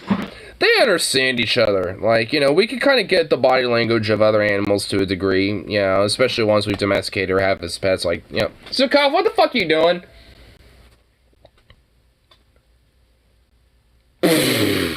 Yeah, you walking up like that, like, what? I'm innocent. Yeah, if you're innocent, guilt eyes. Hey, get back over here. Come in. And then. Yeah, if you're innocent, little fucking face, Little prick. Anyway, alright. What's this one? We'll have the Dark Side of Falls. This is where we go. 2 of them. Damn. The little black and white. Yeah, but you go with the links. It's just like... I mean, honestly, it's just because the links themselves are, like, huge. And it's like, ah! It encompasses the entire little chat that I see. It's just like, fuck. One of the reasons you have to be careful, right? Like, it's like content, and then, like, I'm sitting here in, like, 2020. Stun locking me worse than the sun over here. Goddamn. Like, with a little smile, as it's like, you know, money used from fundraising platform that was referenced during his convo with me towards cult facility. You know, like, you gotta be, but the content, yeah, I know, it's difficult being responsible. Anyway, was this the land they got? Parcel of land near property, the Black Ham? Yeah, that actually is. Let's enhance this. Yeah, like, let's see if you can grow anything on that. Yeah, let's just grow some, like, carrots and fruits and potatoes and, you know, tomato vines. Yeah, let's just, like, grow stuff here. Yep, that's gonna work. Like, for fuck's sake. Like, I don't know everything about farming and, you know, lands and what's fertile and what isn't fertile, you know, when it comes to, like, you know, prospecting in that way. But I think, you know, with my own 2 eyeballs, I can see that that probably isn't good for starting up a little settlement to try to grow shit on and try to, like, you know, have a commune or something, you know what I mean? It's like, Unless you got materials to make a greenhouse, which I doubt they do. land they got? Jesus shit. You couldn't grow a crabgrass out here. Commune what? Alright. Jesus. You couldn't even grow a goddamn fucking lima bean out there. You don't remember seeing this? I think I forgot it. Oh my god, there's no trees. Alright, well, good luck. Looks perfect for a basketball. Yeah, there's like barely any trees. Like whatever trees are there could basically be qualified as like an oversized bush.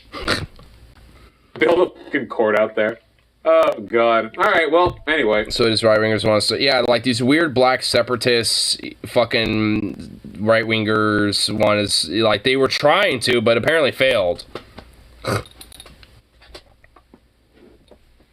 Which I can see why. Situation at a house in Layetteville, a suburb of Atlanta. A person called 911 said they were being held hostage. Holy sh... Good, stop. Thank you. Police said a man is dead after someone called 911 and reported he'd been kidnapped by a group of people at a Fayette County home Tuesday. Bizarre scene in Fayetteville left people sheltering in place their homes, others unable to get home. Police blocked off the entrance to the Woodbine subdivision off of White Road for nearly 6 hours Tuesday. Holy shit. Police said a man was later found dead inside the home from a gunshot wound. Police... I mean, honestly, this article has neglected to say that was self-inflicting, but the article I read said it was. So, I'm assuming that this was a self-inflicted gunshot wound either way, because honestly, I don't know who would have fucking shot the guy, but... That wound was self-inflicted. Oh, I guess it does say it. Alright, I guess it says it in an article. Never mind. Just had to wait a little bit. Tom Jones spoke with investigators at the scene, said they received a 911 call for someone who was whispering. Dispatchers called back and the caller said he'd been kidnapped by a group. Officers traced the call to a home on Selman Street. Police said they saw someone who appeared to be in distress in the garage. About 10 people came out of the house. Jones talked to a neighbor who said she saw police tackle a man outside the home and arrested him. Just before 2 p.m., investigators... I wonder if that was like the 6-second live stream of Ghazi or some shit. Dude, I mean, man, this is fucking crazy, bro. It's just like, what the fuck, man? These cultists, dude. Like, you think it's like, you know, the far-right Trumpy, Ron DeSantis, fucking QAnoner types, but it's not always the case, man. It's not always the case. Like, I mean, you hear some crazy foo-foo shit out of, like, the, quote, left side of, you know, the spectrum of these things. Which really, if there is any truth to the horseshoe theory, this is the result of that. Like, because they're trying to say, like, the fucking, like, you know, colored working class or, like, the black working class or whatever the fuck they were trying to, like, you know, say initially. Like, I mean, that's trying to use leftist, you know, aesthetics, but for a very far right, really just kind of a segregationist, fascistic, you know, racial supremacist fucking format, which isn't really different than what the fucking Christian fascists and the far right white nationalists do here already. So... I mean, realistically, if there is any truth to the horseshoe theory, it's people like this, you know, being kind of horseshoed into fucking, you know, to the Proud Boys and shit. They aren't left or right masquerading as it. Well, exactly. Yeah. Where they said I gotta go to the bathroom again. I'll be right back. Found a person dead with a gunshot wound to the head, and the incident is over. The lockdown's been lifted. They've not identified who died. The man they arrested was taken into custody for questioning because he was being uncooperative. What the fuck is going on here? What in... Yeah, ongoing story, for sure. Around noon, the leader of the group, Ghazi Kodso, real name Augustus Romain Augustus Romain Jr., as in Caesar Romain? Really? Okay. Posted a video from outside the house where several members were being held, not handcuffed. Someone was being belligerent and had a knife, and the group was trying to remove from the house. The group... Kodzo's prone to lying, and everything their mouth should be taken with that in mind. Story is still developing. Yeah, let me see if there's anything new out on here. Hold on. I remember this. The group, which was first accepted in leftist spaces, caused their first outrage when they intentionally caused a media firestorm by beginning a campaign in early 2020 calling Anne Frank a Becky and a Karen. Now that's what I call a cool move. This is a long thread, wow. According to sources, Kodzo's been arrested and taken into custody. The person killed was not the 16-year-old Kozo claims to have adopted? Okay. Wait, what? Okay. And here is the Black Hammer Times. Well, I missed some. Long What? thread, wow. According to sources, Kozo has been arrested and taken into custody. Okay, I knew that. The person killed was not the 16-year-old Kozo claims to have adopted? What? Okay.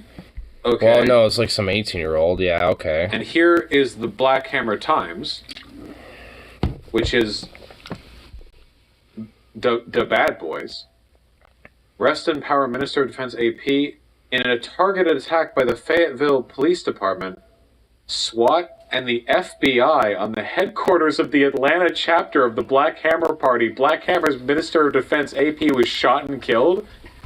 Wow, so they literally are trying to fucking, like, just like fucking thwart the fucking narrative of what the facts are. A self-fulfilling gunshot wound, but they're framing it as if the fucking SWAT teams and the FBI apparently were the ones who did it. Wow, go fucking figure. Because at least, you know, the person who killed himself, they were nicknamed AP, at least from what I saw in the article, so this is who this is. Is the cops killed them on entry? No, it was self-inflicting. He offed himself. I don't know why, but he did. Russian flag? Yeah, of course they're in support of Russia.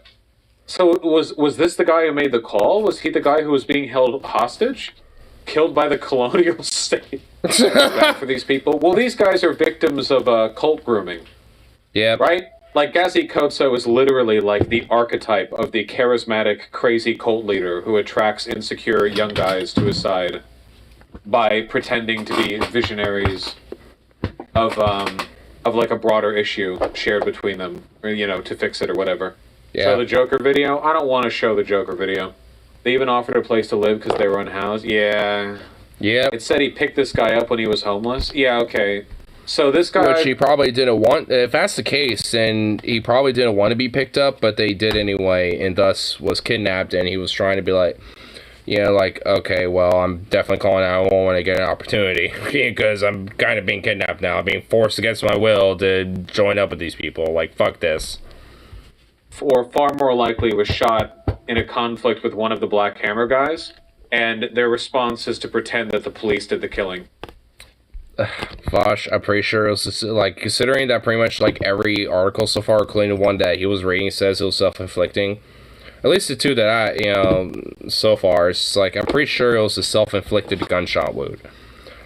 Like, it's kind of hard to be like, hey, this isn't self-inflicting when you have, like, a gun you're holding and then using it on yourself. Like, I mean, you can kind of dictate whether it's self-inflicting or not when the person who was dead holding the weapon or has the weapon near them with a recently discharged round happens to also correlate to the hole that is in their body, probably their head. I mean, it's like, I don't know, it's like, it seems like, you know, it wasn't anything like that at all. Like, it was, from what it sounds like, I mean, you know, he didn't, like, want to, like, you know, hold these people hostage and didn't want to, like, partake of whatever the fuck was going on, and said, you know what, fuck it, boom, you know, and just boom, just did it. Like, that's what I'm assuming happened, and because of that, on top of the fucking police, or the 911 call, either before or after that happened, I'm assuming probably afterwards, like, I'm assuming by that point that's when SWAT got involved because they heard a gunshot with the first responders first showing up and realizing, oh, gunshot, better have SWAT get involved in this because now on top of a kidnapping, there's now guns being involved. So that's probably where that shit got involved as well. I mean, so that's just what I can get from it. Still a fucking insane story though, like, I mean, even with the weird political nonsense of taken out of it, and with, like, you know, the character that is Gazi and shit, you know, taken out, it's like, this story's fucking whack, dude. Like, holy shit. What the fuck? is if a black guy died, a black lefty, well, these guys are right-leaning, but if a black fake lefty I mean, right-leaning? Oh, okay. died and the cops were there, I'd blame the cops. But this is one of those rare situations where the cops are actually the more trustworthy people in this environment. They actually are. If anything, they're literally are being falsely accused of something for once. Like, wow, that's a first. Police falsely accused of a thing that makes them look bad. Wow. Never thought that would happen.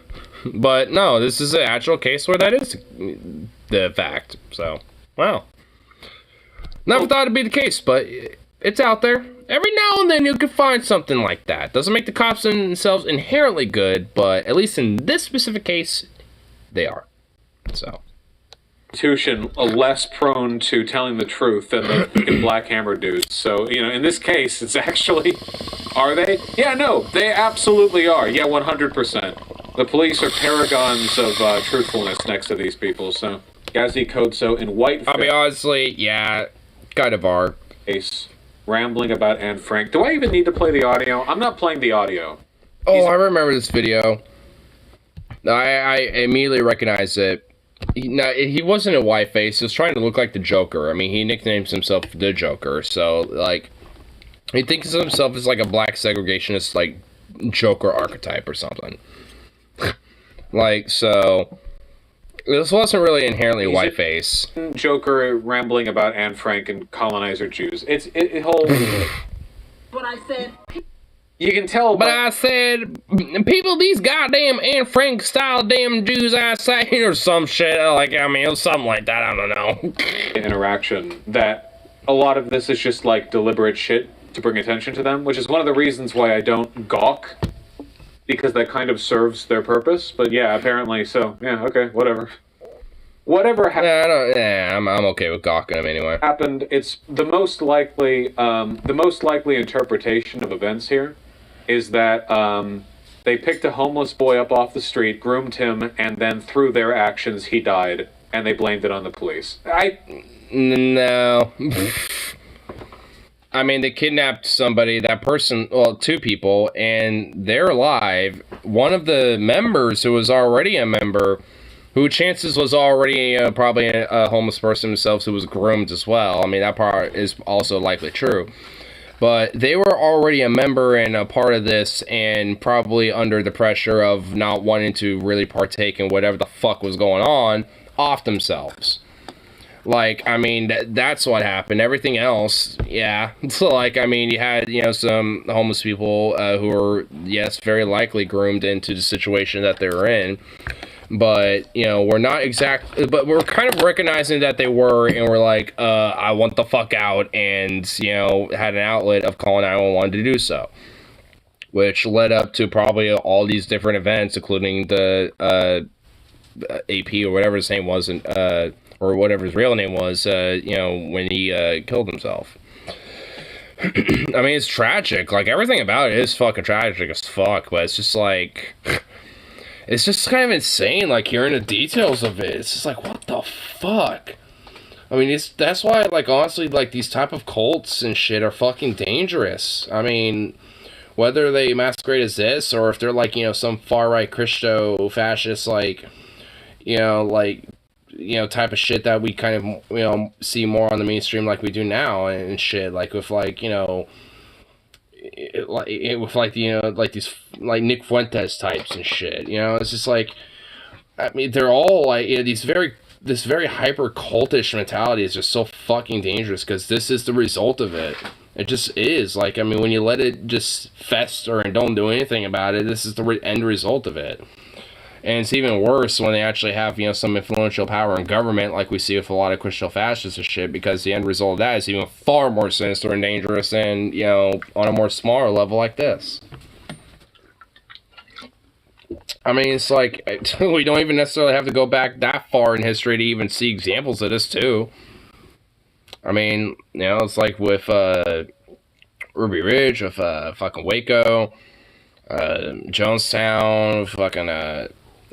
the Heaven's Gate and shit. It's like, I mean, I guess in a sense, not every instance of these cases, like law enforcement was involved right off the bat, but a lot of it was like the whole aspect of the cult, and a lot of these people losing their lives and shit because of the things that revolved around that. In some cases, it was law enforcement being involved in shit too. I mean, some of those cases definitely were, but they wouldn't necessarily be the case if it wasn't their fucking extremist cult-like ideology that they all succumb themselves to and dogmatize themselves around. Like, if Waco didn't happen, Ruby Ridge wouldn't have happened. Same thing with the Oklahoma City thing, too. Possibly. Because, in a weird way, those all three are actually somewhat tangentially connected, because at least the people who are, I guess, whether, depending on how you view it, the victims of the overall, like, end results of that shit, they all, in a weird way are actually kind of, like, tangentially connected in the sense that, like, the guys at Ruby Ridge looked up to the people at Waco, and the Oklahoma City, the Oklahoma City bomber looked up to not just Waco, but also the Ruby Ridge shit as well. So it's just like, in a way, it's also very fucking reciprocal. Like, when, because with these past failures of different cults, other cults look at them and be like, oh, they were progenies of, what was attempted but failed, and, we're gonna kind of try it again a little bit. I guess in a sense of the Oklahoma City bombing, that wasn't like a cult thing, but definitely had some reverence, to a lot of other cults, though.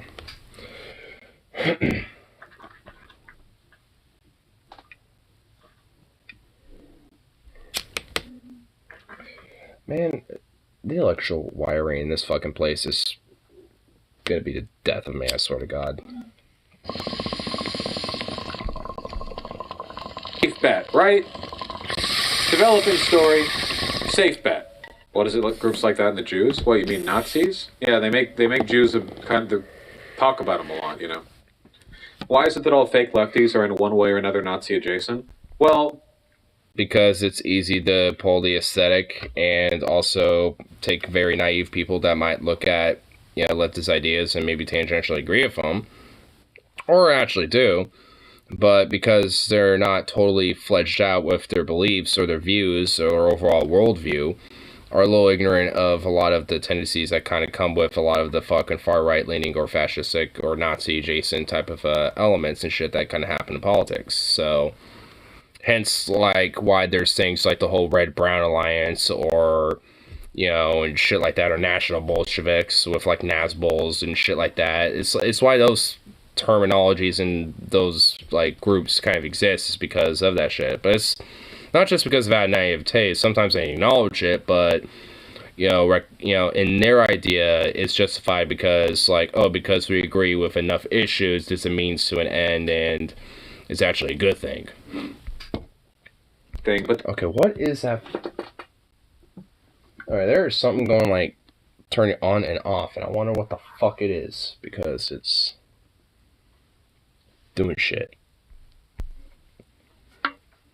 The stream suddenly goes black and some shit happens and something blew up. And I'm probably no longer existing. Problem with a lot of white lefties. Okay, I gotta hit him with the truth bomb, guys. White guilt is a real thing, and it's most prominent in you motherfuckers, and it can be exploited and taken advantage of by people who are not even remotely left-leaning, okay? Black people who are... I guess I'm happy that Vosh is willing to fucking fuck on his chat and be like, yeah, there's a lot of people that, who are white guilt as fuck, and a lot of those people are you. Just referring to his chat, okay, I guess I like that. Meaning as any fascist are very okay with manipulating... Lights go out and turn back on, your head's on backwards. Well, I kind of mean, like, in a sense of, like, an explosion, like, something happens, and, like, the blackness of all, like, the debris and shit, and, like, the phone, probably being destroyed, and me probably being utterly eviscerated. Like, I mean, I'm kind of referring to that more so than the, just, like, that, and then suddenly lights go off and my just head's backwards. Which, frankly, what the fuck is that, though? It's like, it can't be the freezer. I don't know what could be connected that could be doing that, honestly.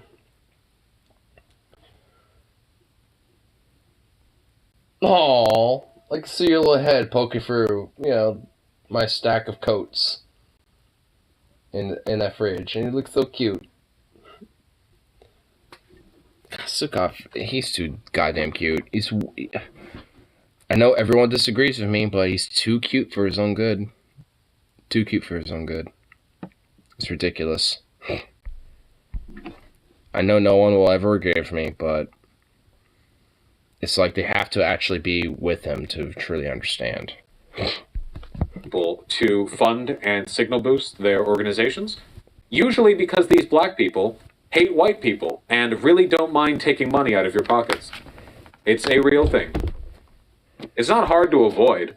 How should white people... most certainly it's true what he's saying there. But, like, honestly, like, I remember during, like, the protests that were happening during 2020 and 21, like, there was one case where, I actually think my live stream of that protest actually is on YouTube instead of Twitch. I think it was one of the times I decided to live stream one of my protests in YouTube instead.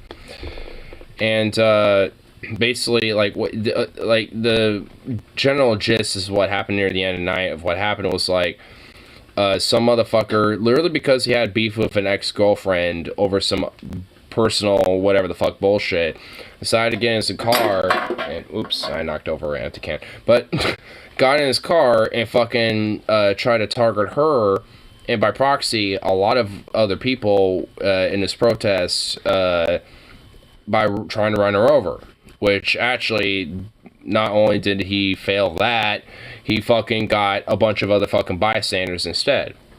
And obviously, I was actually right next to this incident, and luckily was about like 10 feet away from this dude turning over his car and seeing him do this shit. And it's just like, and I immediately kind of started running, trying to see what his license plate was, and trying to have my stream camera like facing all this shit. Like, and I'm sure it's one of my like it's probably going to be named like Portland January or June something or something like that, or like July something. It was like one of the dates I was out there, and it's near the end of it, and then at the very end, out of nowhere, because like someone needs use the license plate to find out who this fucker is. It's like, and then some whatever the fuck, and then at some point I'm just like motherfucker needs a curb stomping and shit. And this a black woman and one of her friends happened to overhear that as they were walking past me, and thought for some reason I was speaking to them. And out of nowhere, they're like, "What?" and turn around as I'm kind of walking away, and then they start walking up to me like, you white ass motherfucker, saying some shit. And I turn around and be like, "What?" And I turn my fucking stream over to them and be like, "No, I'm not saying anything to you." And all of a sudden, she gets in my fucking face, and, like, this methed out motherfucker comes out of nowhere, punches me in the face and shit, and she's just vindicating this crazy methed out homeless guy who's just happened to tangentially be following this shit, because if you're kind of, like, buzzed off and crazed up on meth and shit, like, some intense, crazy shit going on, you're probably just gonna kind of follow and linger around, because it's probably, like, making your buzz just that much better or whatever the fuck, especially when you got like some shit like where you want to punch something or whatever the fuck. But either way, it's just like, that shit was going on, and she was just like, "Yeah, you white ass piece of shit," like, it's like, you ought to get, beat down or whatever the fuck. It's like, vindicating, that type of shit. And it's just like, I'm just kind of picking myself up, just to, like, thinking in my head, like, frankly, if I wasn't streaming or doing any of this shit right now, I would, like, honestly, the fucking, just, like, no fucks given mentality at that point was just, like, 0 to none.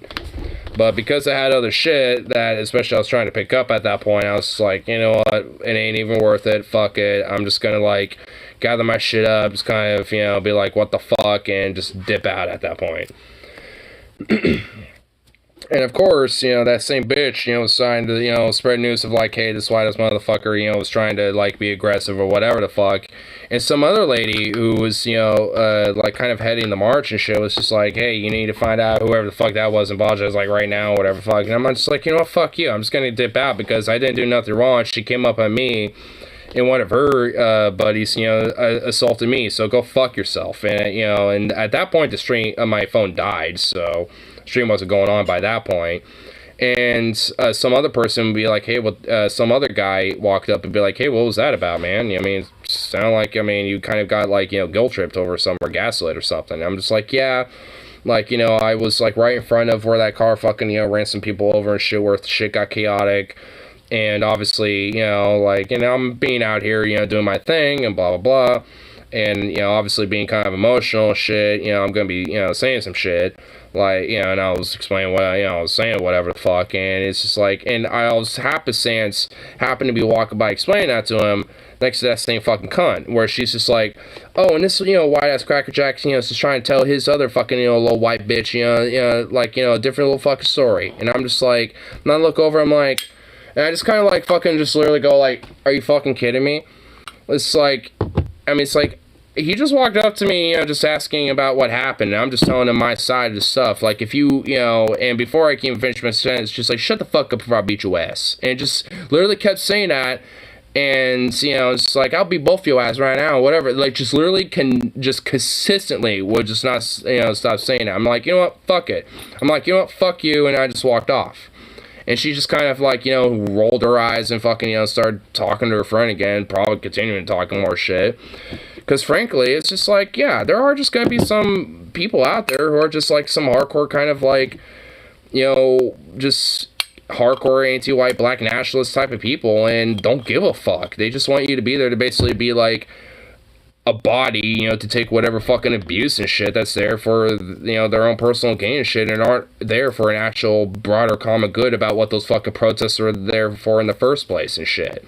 Like, there's people that take advantage of that type of stuff. And these people are no different, like, honestly. Because when it comes to, like, a lot of these, like, hyper black nationalists that want to, like, segregate, you know, from white people and shit, they really are not saying anything no fucking different than a lot of these fucking Proud Boy motherfuckers and shit. They just have different justifications.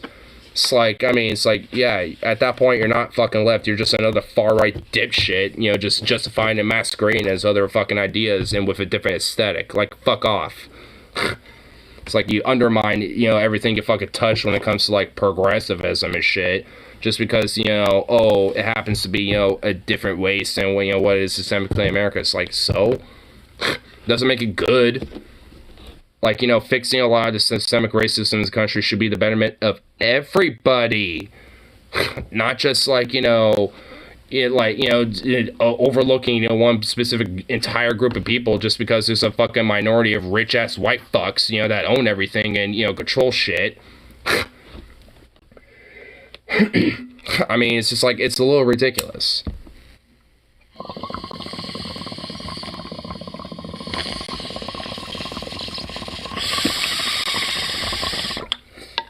Still going strong? Well, yeah.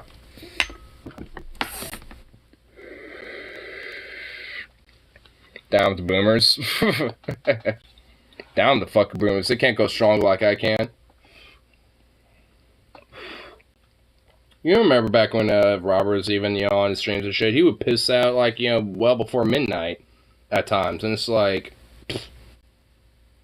weak.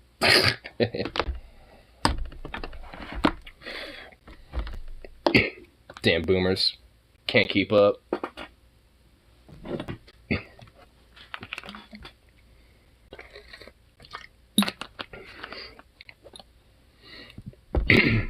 Anyway. Internally and externally, get over yourself. I really feel like you have to have some kind of brain damage to have some kind of white guilt. Why the f are you ascribing bad shit your ancestors did to you because of your race? What the what? I feel like this is like people. Honestly. You know how back in the day when a king got angry, they wouldn't just like kill you, they'd kill your family or whatever. This would be like the people who are family members feeling guilty for the crime committed by their family ancestors.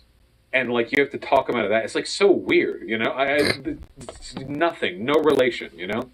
If you're guilty about some shit you personally do, then just stop doing it, you know? But if it's some broader racial guilt, like, get over yourself. What the a lot of insecure whiteys, honest to God, just want to be patted on the back by black people and be told they're one of the good ones. It's so disgusting. Yeah, it's really narcissistic.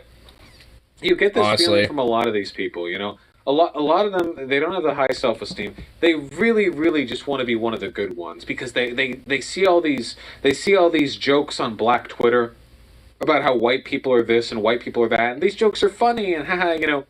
They don't want to be like that, though. Please tell me that I'm not like that.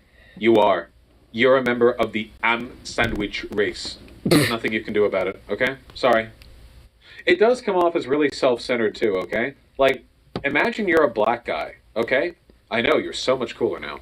And a white person's talking with you. And they're like, yeah, white people are so shit, you know, like, I try not to be like them, you know, I try to be like one of the good ones or whatever. In your mind, what are you doing if not rolling your eyes? Like, is this not exhausting to deal with? Okay, yeah, you're I mean, fuck, I mean, it would be for me, and I'm not even black. I mean, it's like, fuck. Because it's like, it definitely is just kind of fucking weird and just really, like, also very hyper self-absorbed. Because it really kind of strikes me as like, look at me, see, I'm better. I'm better to my fellow other compatriots of my same age because I'm, you know, just that much more flaunting about my, you know, guilt trip about myself. Yes. Please, worship, please accept me. It's like...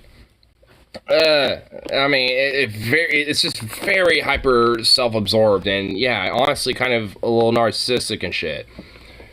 Because, like, if you want to, I don't know, like, help black communities and shit like that, like, advocate for, you know, better policies that legitimately uplift these communities and shit. You don't have to, like, have, like, some weird-ass, like, oh my god, I feel bad for being white, you know, type of mentality and shit, because that's just not only one, weird, and like, two, cringe, but three, just fucking, like, just, like, whether you know it or not, like, very self-absorbed and narcissistic. It's just, like, no one cares. Like, just straight up, like, honestly, it's like, oh, you feel bad for being white?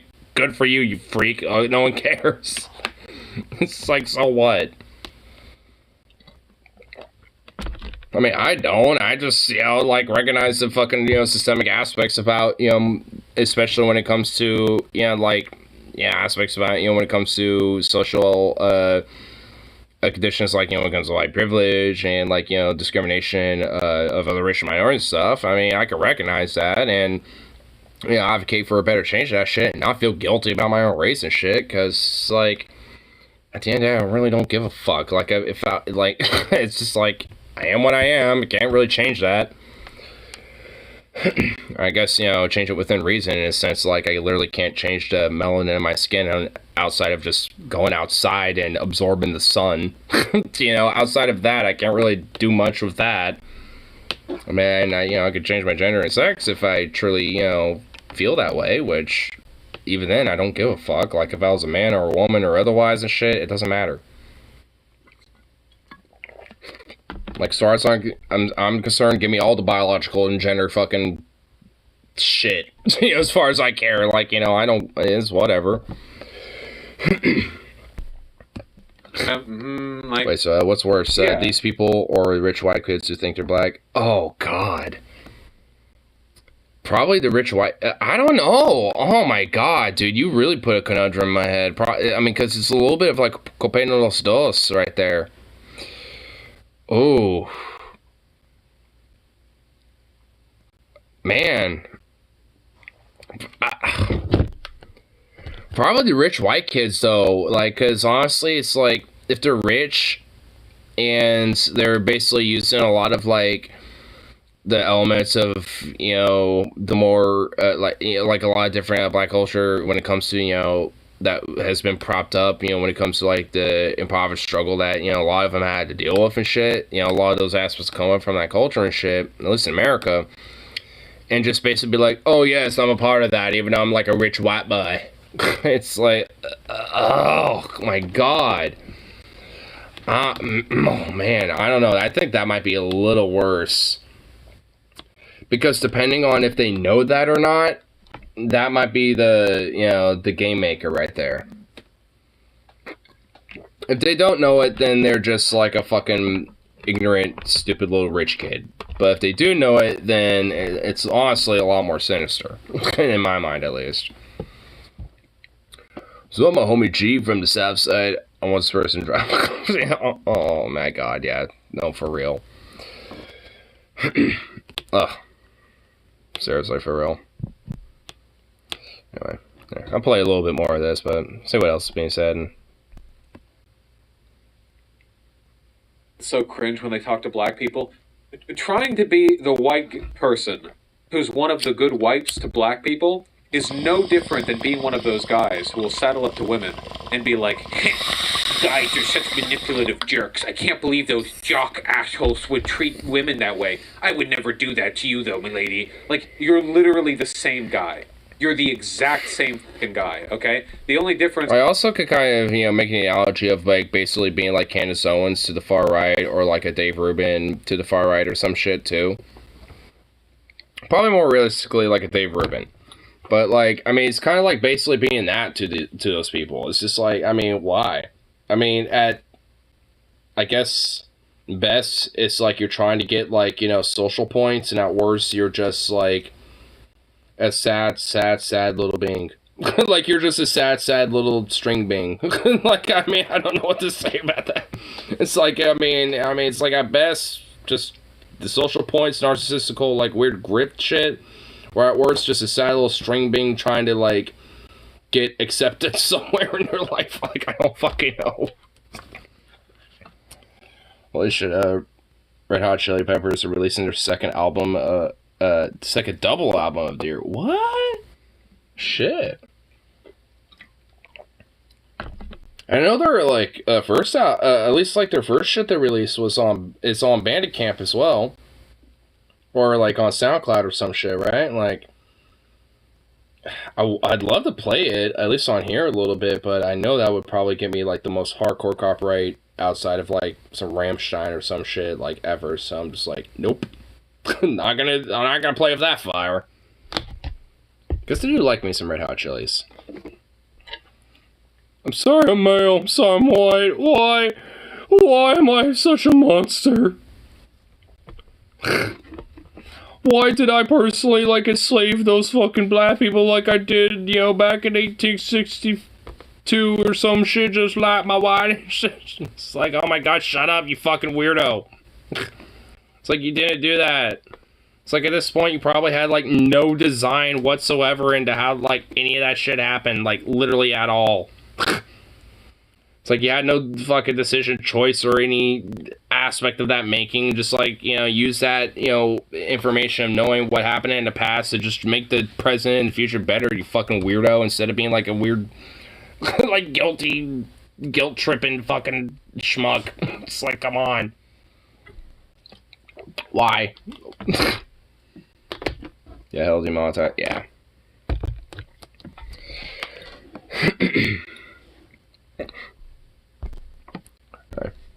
I think we had enough of, my dude, my guy, the Bosch, my man, my homo sapien. Here,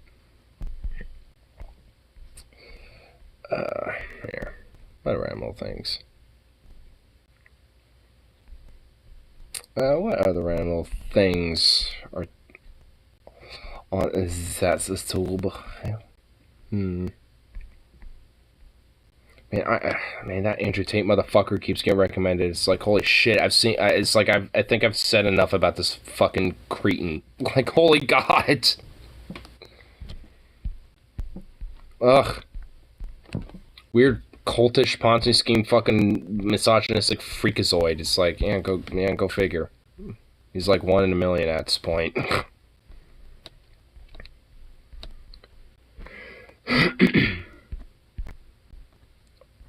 Wow, YouTube. Oh, wow. Okay, that Josh Ollie shit's making the rounds a little bit. You know what? I want to see that clip again. Where is it? Show me that clip. There it is. There it is.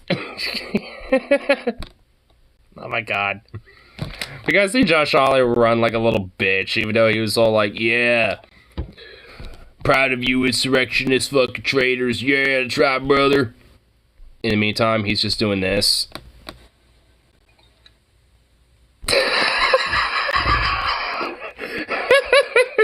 Oh my god. Oh, hold on.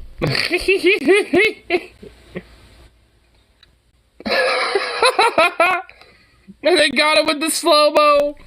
The slow-mo, though. He's running like a bitch. He's eating himself out of there. Oh, man, what a fuck, bro. What a little fuck. My god. I love that clip. Oh, man, that's not gonna get old. What a little bitch. Did you ever see this song versus AJ? There's been like 2 of them as far as I'm aware, and yeah, I've seen both of them at this point. Like the first time he's all like, yo, you're boring, you're lame, boo. And he kind of dipped off, and the other one was like pretty much the same thing. But it was like a little bit more of like, hey, I kind of like bought into your shit, you know, and some other, like they basically like let his song back on for some reason, and it was pretty much the same result. But either way, it was like, magnifique.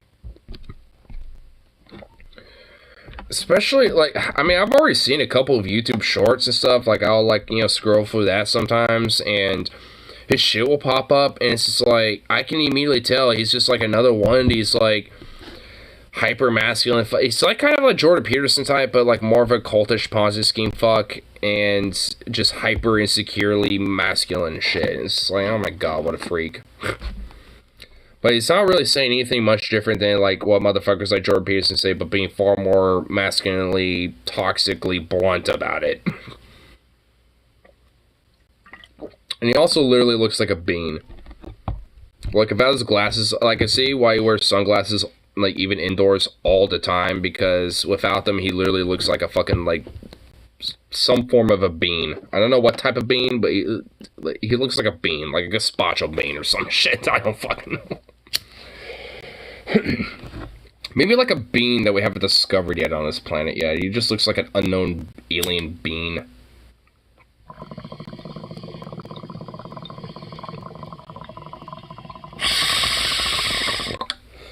Let rust up in that little pot.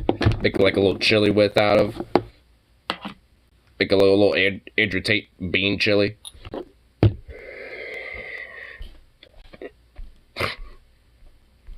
It would sound good, but it's also Andrew Tate being used for the chili, and I want to besmirch anyone by tasting that, though. So, you know what? That would be like the unholy chili right there. Questionably, maybe unleash that on my worst enemies. Well, I debate whether I should do that in the first place or not. It's like, would I even unleash this on my worst enemies? Well, I already did, but... will I feel guilty about that? I shall ponder this thought for years to come. And until then, I won't. Because it's probably going to be sour as fuck, honestly. Salty, sour, bitter. Unless you, like, love that trifecta of flavors for some reason. Like, not just, like, one on its own, but, like, all at once. Tastes like guilt and dirty gym socks. So, pretty much, yeah. Like, sourness, saltiness, bitterness. Yeah. Yeah, sounds about right. Yep. Like, strong vinegar flavors. Not even good vinegar either. Like, the vinegar, you know what I mean? Like the crotch vinegar, so to speak. Ugh. God, it would be a disgusting chili now that I'm thinking about it. Yeah, maybe I wouldn't have besmirched this on my worst enemies. Oh God, this sounds horrible. I mean, look at this weirdo. I mean, I literally just refreshed the homepage and the first thing is like Andrew Tate and fucking Hassan. Look at that guy. He looks literally like a fucking string bean, dude. Like, straight up a fucking string bean.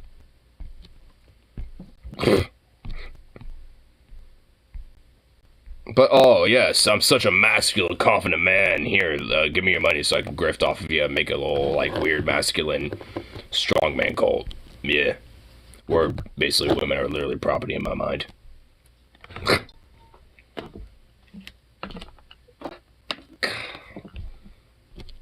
just remember that, like, cringe compilation that kind of Vosh was going through with, like, Andrew Tate's shit, and I couldn't even go through that entire video. I think that was, like, before I went to work yesterday, I think, and I was just like, I couldn't finish it. I was like, nope. It's like 10 minutes before I actually have to be on shift. You know what? Good time to wrap it up. Nope. I'm done. I can't handle this. Because, oh my god, it was just like...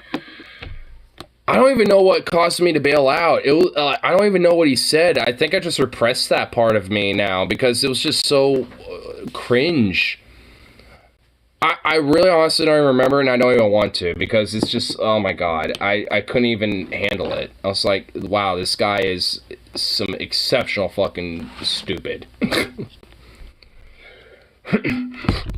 I thought maybe in my head, oh, maybe on my break or something later that day, I'll probably, you know, listen to the rest of it. Nope, I haven't even touched that video since. It's like, I don't even know if I can. I don't even want to. Because this, like, this Andrew Tate guy is just fucking... just not just cringe, but just fucking gross. It's like, ugh. It's like, no wonder women don't want to be around him and shit, because he's just such an aggressive, fucking, disgusting freak fuck. It's like, ugh.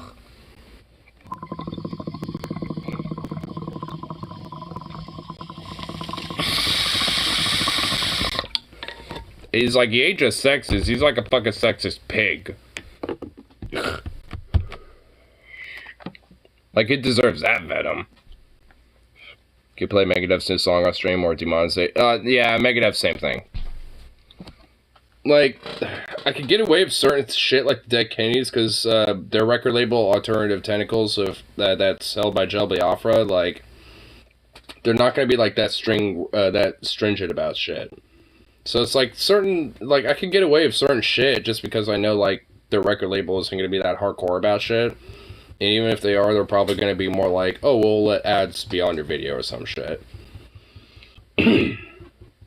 Alternative Tentacles will mount. Yeah, that's literally the name of the record label.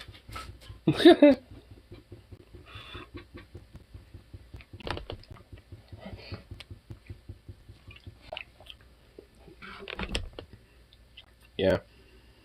You could play Eric Anarchy.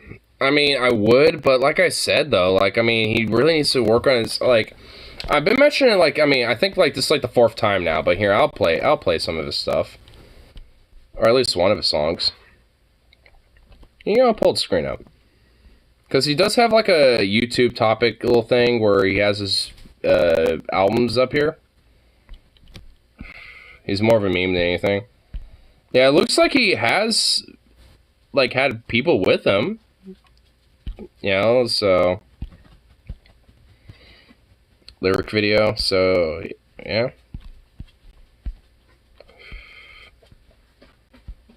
Here, let's play I mean, it looks like he had a, you know, like a trio at one point. Looks like he's some kind by himself. 4 years ago.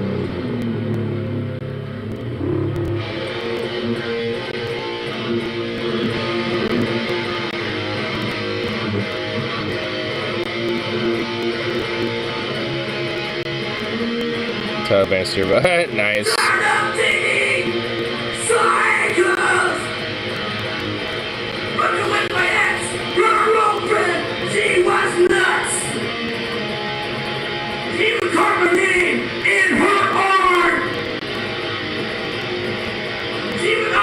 He needs a full band. Like, I mean, a live performance, he actually doesn't sound bad, but he needs, like, you know, the rest of everyone else. I mean, it's like, I'm assuming, this is 4 years ago, obviously, so he probably didn't have, you know, like a drum machine and shit like that yet. Because you're saying he did, and some other stuff. It was him and the Vintage Drum Machine tonight. Yeah, so it sounds like he at least had, like, some extra stuff going on for him. No bass at all. Yeah. See, I would, you know, at least, you know, maybe with the drum machine also have incorporated maybe, like, pre-recorded bass lines as well. Like I could tell that he's not bad. Like, he actually is a legit pretty good musician. Like, and honestly, at least live performance wise, his vocal work isn't bad. It's just that, like, his studio work, like, I mean, this is like one of the first songs I was listening to right here, and instrumental wise, sounds good already. But then that happens, and it's like, it needs work. Like, I mean, I'm just gonna be honest, that just needs work. I mean, that vocal work just needs to be re-recorded. Like, frankly. I mean, it's just like, I mean, it's not like he's bad. I mean, it's more of just honest, legitimate, like, constructive criticism right there. It's just like, at the very least, I would have probably re-recorded, or at least, try to do extra, editing, post-recording, to make it sound a little better. But it's just like, I'm kind of refraining to want to continue playing it, because it's just like, I mean, well, Kids are red, Democrats are blue. Neither gives a fuck. Like, it really, he needs vocal coaching. Like, he needs, like, a vocal coach with him or something.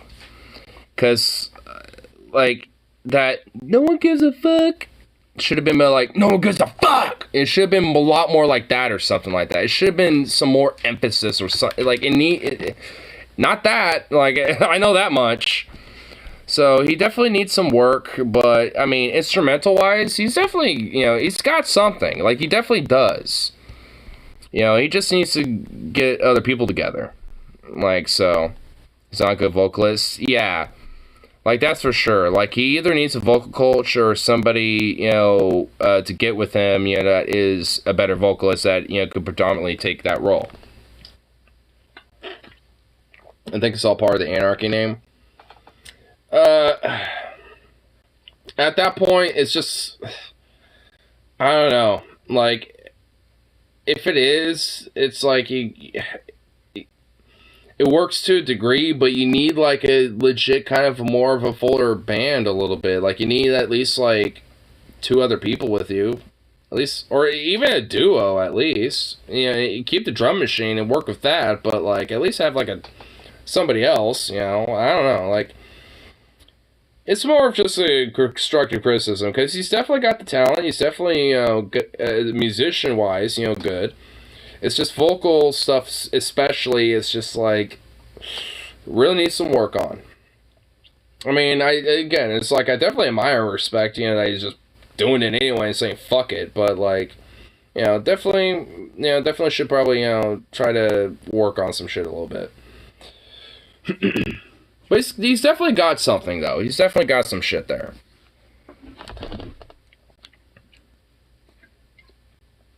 I mean, if anything, honestly, he sounds like he would definitely be a lot better live than, the studio recordings. That's for sure. So, hopefully at some point I could probably, maybe get a chance to see that guy live. Chances are, I'm assuming that Tyler will probably, with his band, tour with him or have a show with him again. So, like, I wouldn't necessarily be surprised, so, I mean, likelihood I probably will.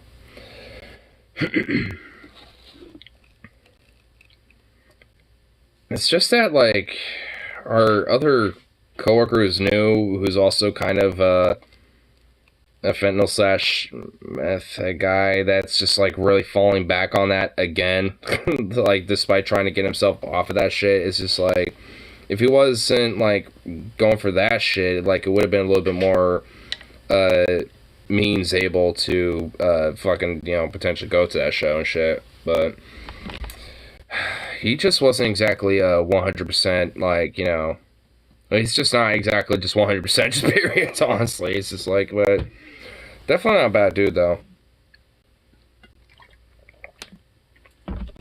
He just really needs to have better influences to get his shit together. Which hopefully us at work, and the coworkers that he has, hopefully can potentially be that, at least, for now. Probably because if we can't get anyone else with their shit wages. True. Though luckily if our, union contract of how things, are with that, luckily there has been improvements, and it is at least, more competitive pay / better when it comes to like other places that are trying to offer up positions and shit. So it's not like it is great, but it has definitely gotten better. And also, even with my wage situation, that's definitely improved, because at this point I have been able to get a lot more closer to getting that shit absolved, and it's just at this point just getting some time set aside to talk to our new store director about it.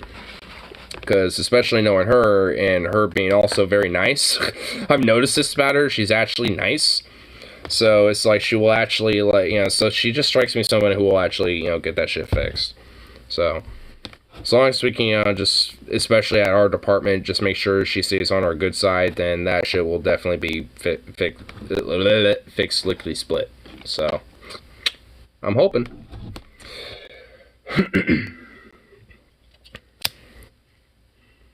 And I know she's not in tomorrow, so hoping that, at some point, either Sunday or Monday, I could probably figure that out. Hopefully.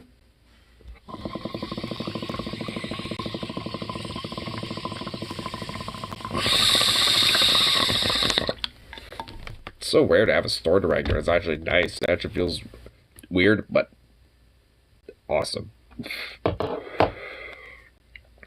Even though there's still like some stresses and shit like that, and if anything, there's like a little extra add stress to try to like be up on our shit a little bit. Actually, like, I was kind of gaslit a little bit earlier when I first came in, because apparently, like, the fires weren't cleaned, and, like, the drains weren't cleaned and shit like that. I'm just like, what the fuck? I'm immediately, like, what the fuck mode, because I'm like, not only did my other closer I was with fucking see me do that shit, like, quite literally, but in some stuff, he actually was helping me a little bit with. So it's just like, there's no way in hell that those fires could be fucking dirtier and shit. And the drains, like, straight up, by the time, at least the people that were, like, our cook and our assistant manager who came in, like, by the time they showed up, morning crew were already doing their shit. So, because of that, the drains are being used, because they're taking out old salads, and, clean those, and, putting those in the sink, because that drain's gonna be used and shit. The prep sink is getting used, like, it's, oh my god, it's like, they don't really put two together, that thing. And also with the fire and shit, it was like, I mean, they were, being a Friday, it was like, they were definitely hella caked and pretty, dirty and shit. And, honestly, I obviously did the best of my ability to try to clean the shit. And frankly, honestly, it's like, I could have definitely done better to make sure that they were a little bit more spick and span and shit. But, like, they were mentioning, like, the bottom of fire still had, like, the residue and shit that would be, like, caked up, like, this weird... I wonder if I have a picture to kind of describe what I'm talking about. Like, it's kind of like the leftovers, like, the residue of the fryers and shit of when you cook shit, over and over and all that. I'm sure I have, like, a fucking picture somewheres. I don't, I guess. Okay, well, whatever. But either way, it's just like, it's like this, it looks like basically like chocolate cake batter. But either way, it's just like, and they're like, apparently like they were caked up a little bit. I'm just like, what? I mean, I was just like heavily like confused about it. I was even telling him, it's like, I'm a little confused because like, honestly, it's just like, I did them, it's like, I don't know what happened, between, after me closing and shit when the morning crew showed up. And honestly, it's like, I know we were out of, like, our little fryer, like, paper filter things that we would put in between, like, some, Grace to help with, filtering process, and I'm thinking, because we were out of those for a while, that while they were being filtered up, that some of that shit was also coming up with it.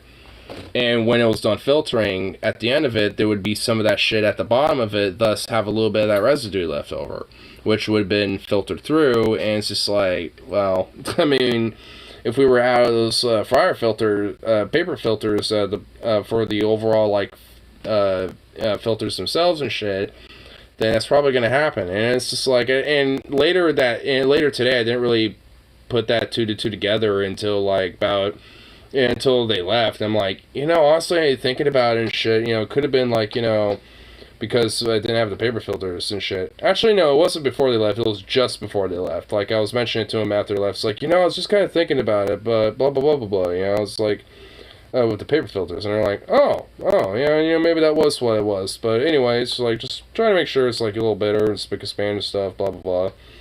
Like, they weren't, like, like, aggressively, like, arguing or nothing. They were just like, yo, what the hell? Like, what kind of happened or whatever, It's like... I just wanted me to kind of go through what happened. And they're like, well, I mean, seems a little like, what the hell?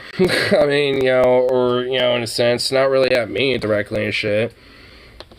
The other closer was a little PO'd because he was like, what the fuck? Like, he gaslight me or some shit. And, he wasn't really exactly taking that much, so they kind of, like, oh, okay, Must have, it's like, don't want to fucking get at him about that, I guess. Because he was kind of, a lot of it was just because he was sticking up for me about it, because he knew I was doing that shit. So he was just like, what the fuck? Like, he did do this stuff. And also, apparently, like, our oven, which also self-cleans itself, wasn't clean, even though, it self-cleans itself. Like, you just put, like, the cleaning tablets in, and, like, this delimer shit, in another little compartment, and just let it run, and it just does its thing. It's like, wait, it wasn't clean, even though that what? Like, I mean, it was just like some weird shit. It was like, what the fuck? And apparently, when I found out because the oven wasn't clean, it was because I guess there was more of a solid piece, like, of a chicken wing left over, where sometimes that actually will be there, because when you take, like, coal roasters out, sometimes, like, a little piece of a chicken wing will get stuck to, like, the side of little grates where you have, like, the sheep hands on and stuff, and it will either stay there, and when it gets cleaned, fall off, or it'll just fall off and be, like, in the corner of the oven or some shit. And it's like, I mean, that just happens. It's like, oh, well, if it's clean and you see it there, you just take it, pick it out, and throw it away. There you go, boom. Problem solved. The oven is now officially clean and ready to be used for the day. It's like, oh no. But I guess because of that, it was totally dirty. It's like, what the fuck? It's like, it definitely felt like a lot of the shit, with that was mostly just gaslighting, more so than just, like, legitimate fault. Because at least with the fire parts, like, I could kind of get a little bit, but literally everything else is just like, what? Especially when there's other eyeballs that can confirm that shit was done. Don't make sense. It's like, what? Okay, cool, thanks. Mr. God. Pickles Cage? Nicolas Cage has a pickle? Well, Pickle Rick has a fucking competition for him now, doesn't he? Hey, Morty.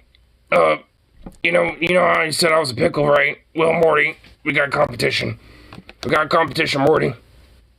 Pickles Cage. Pickles Cage, Morty.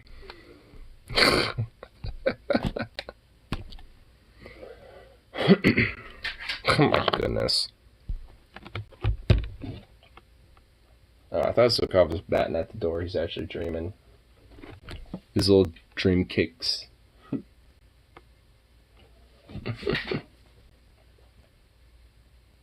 Oh, is he awake? I don't even know. If he is, he is. If he isn't, he isn't.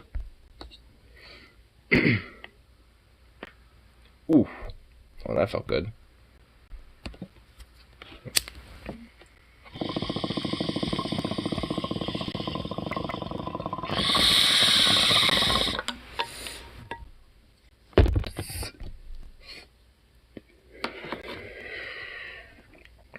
I'll just let you know that Pickles Cage has been saved, so I could haunt everyone else with that.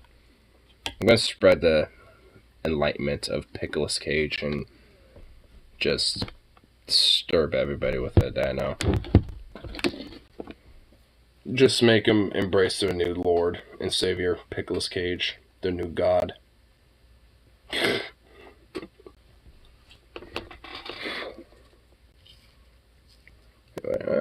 Yeah, I'm actually almost at the 4-hour mark. I think I'll probably get one more bowl loaded up here.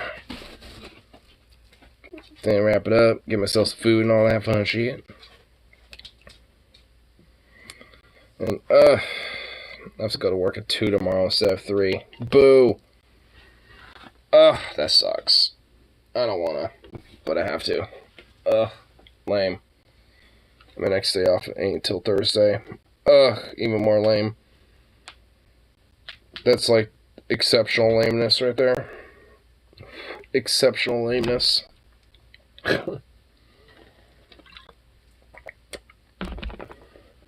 Hey, baby boy. Come here. Here you go. Pop. Just because you're cute. Just because you're cute, boy.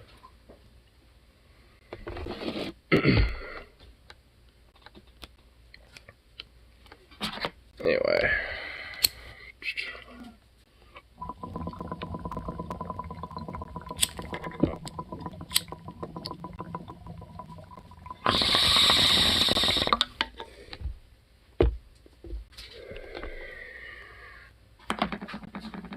I think I'll call it good for the rest of the evening now, so peace out. Of course, I'll see you all that next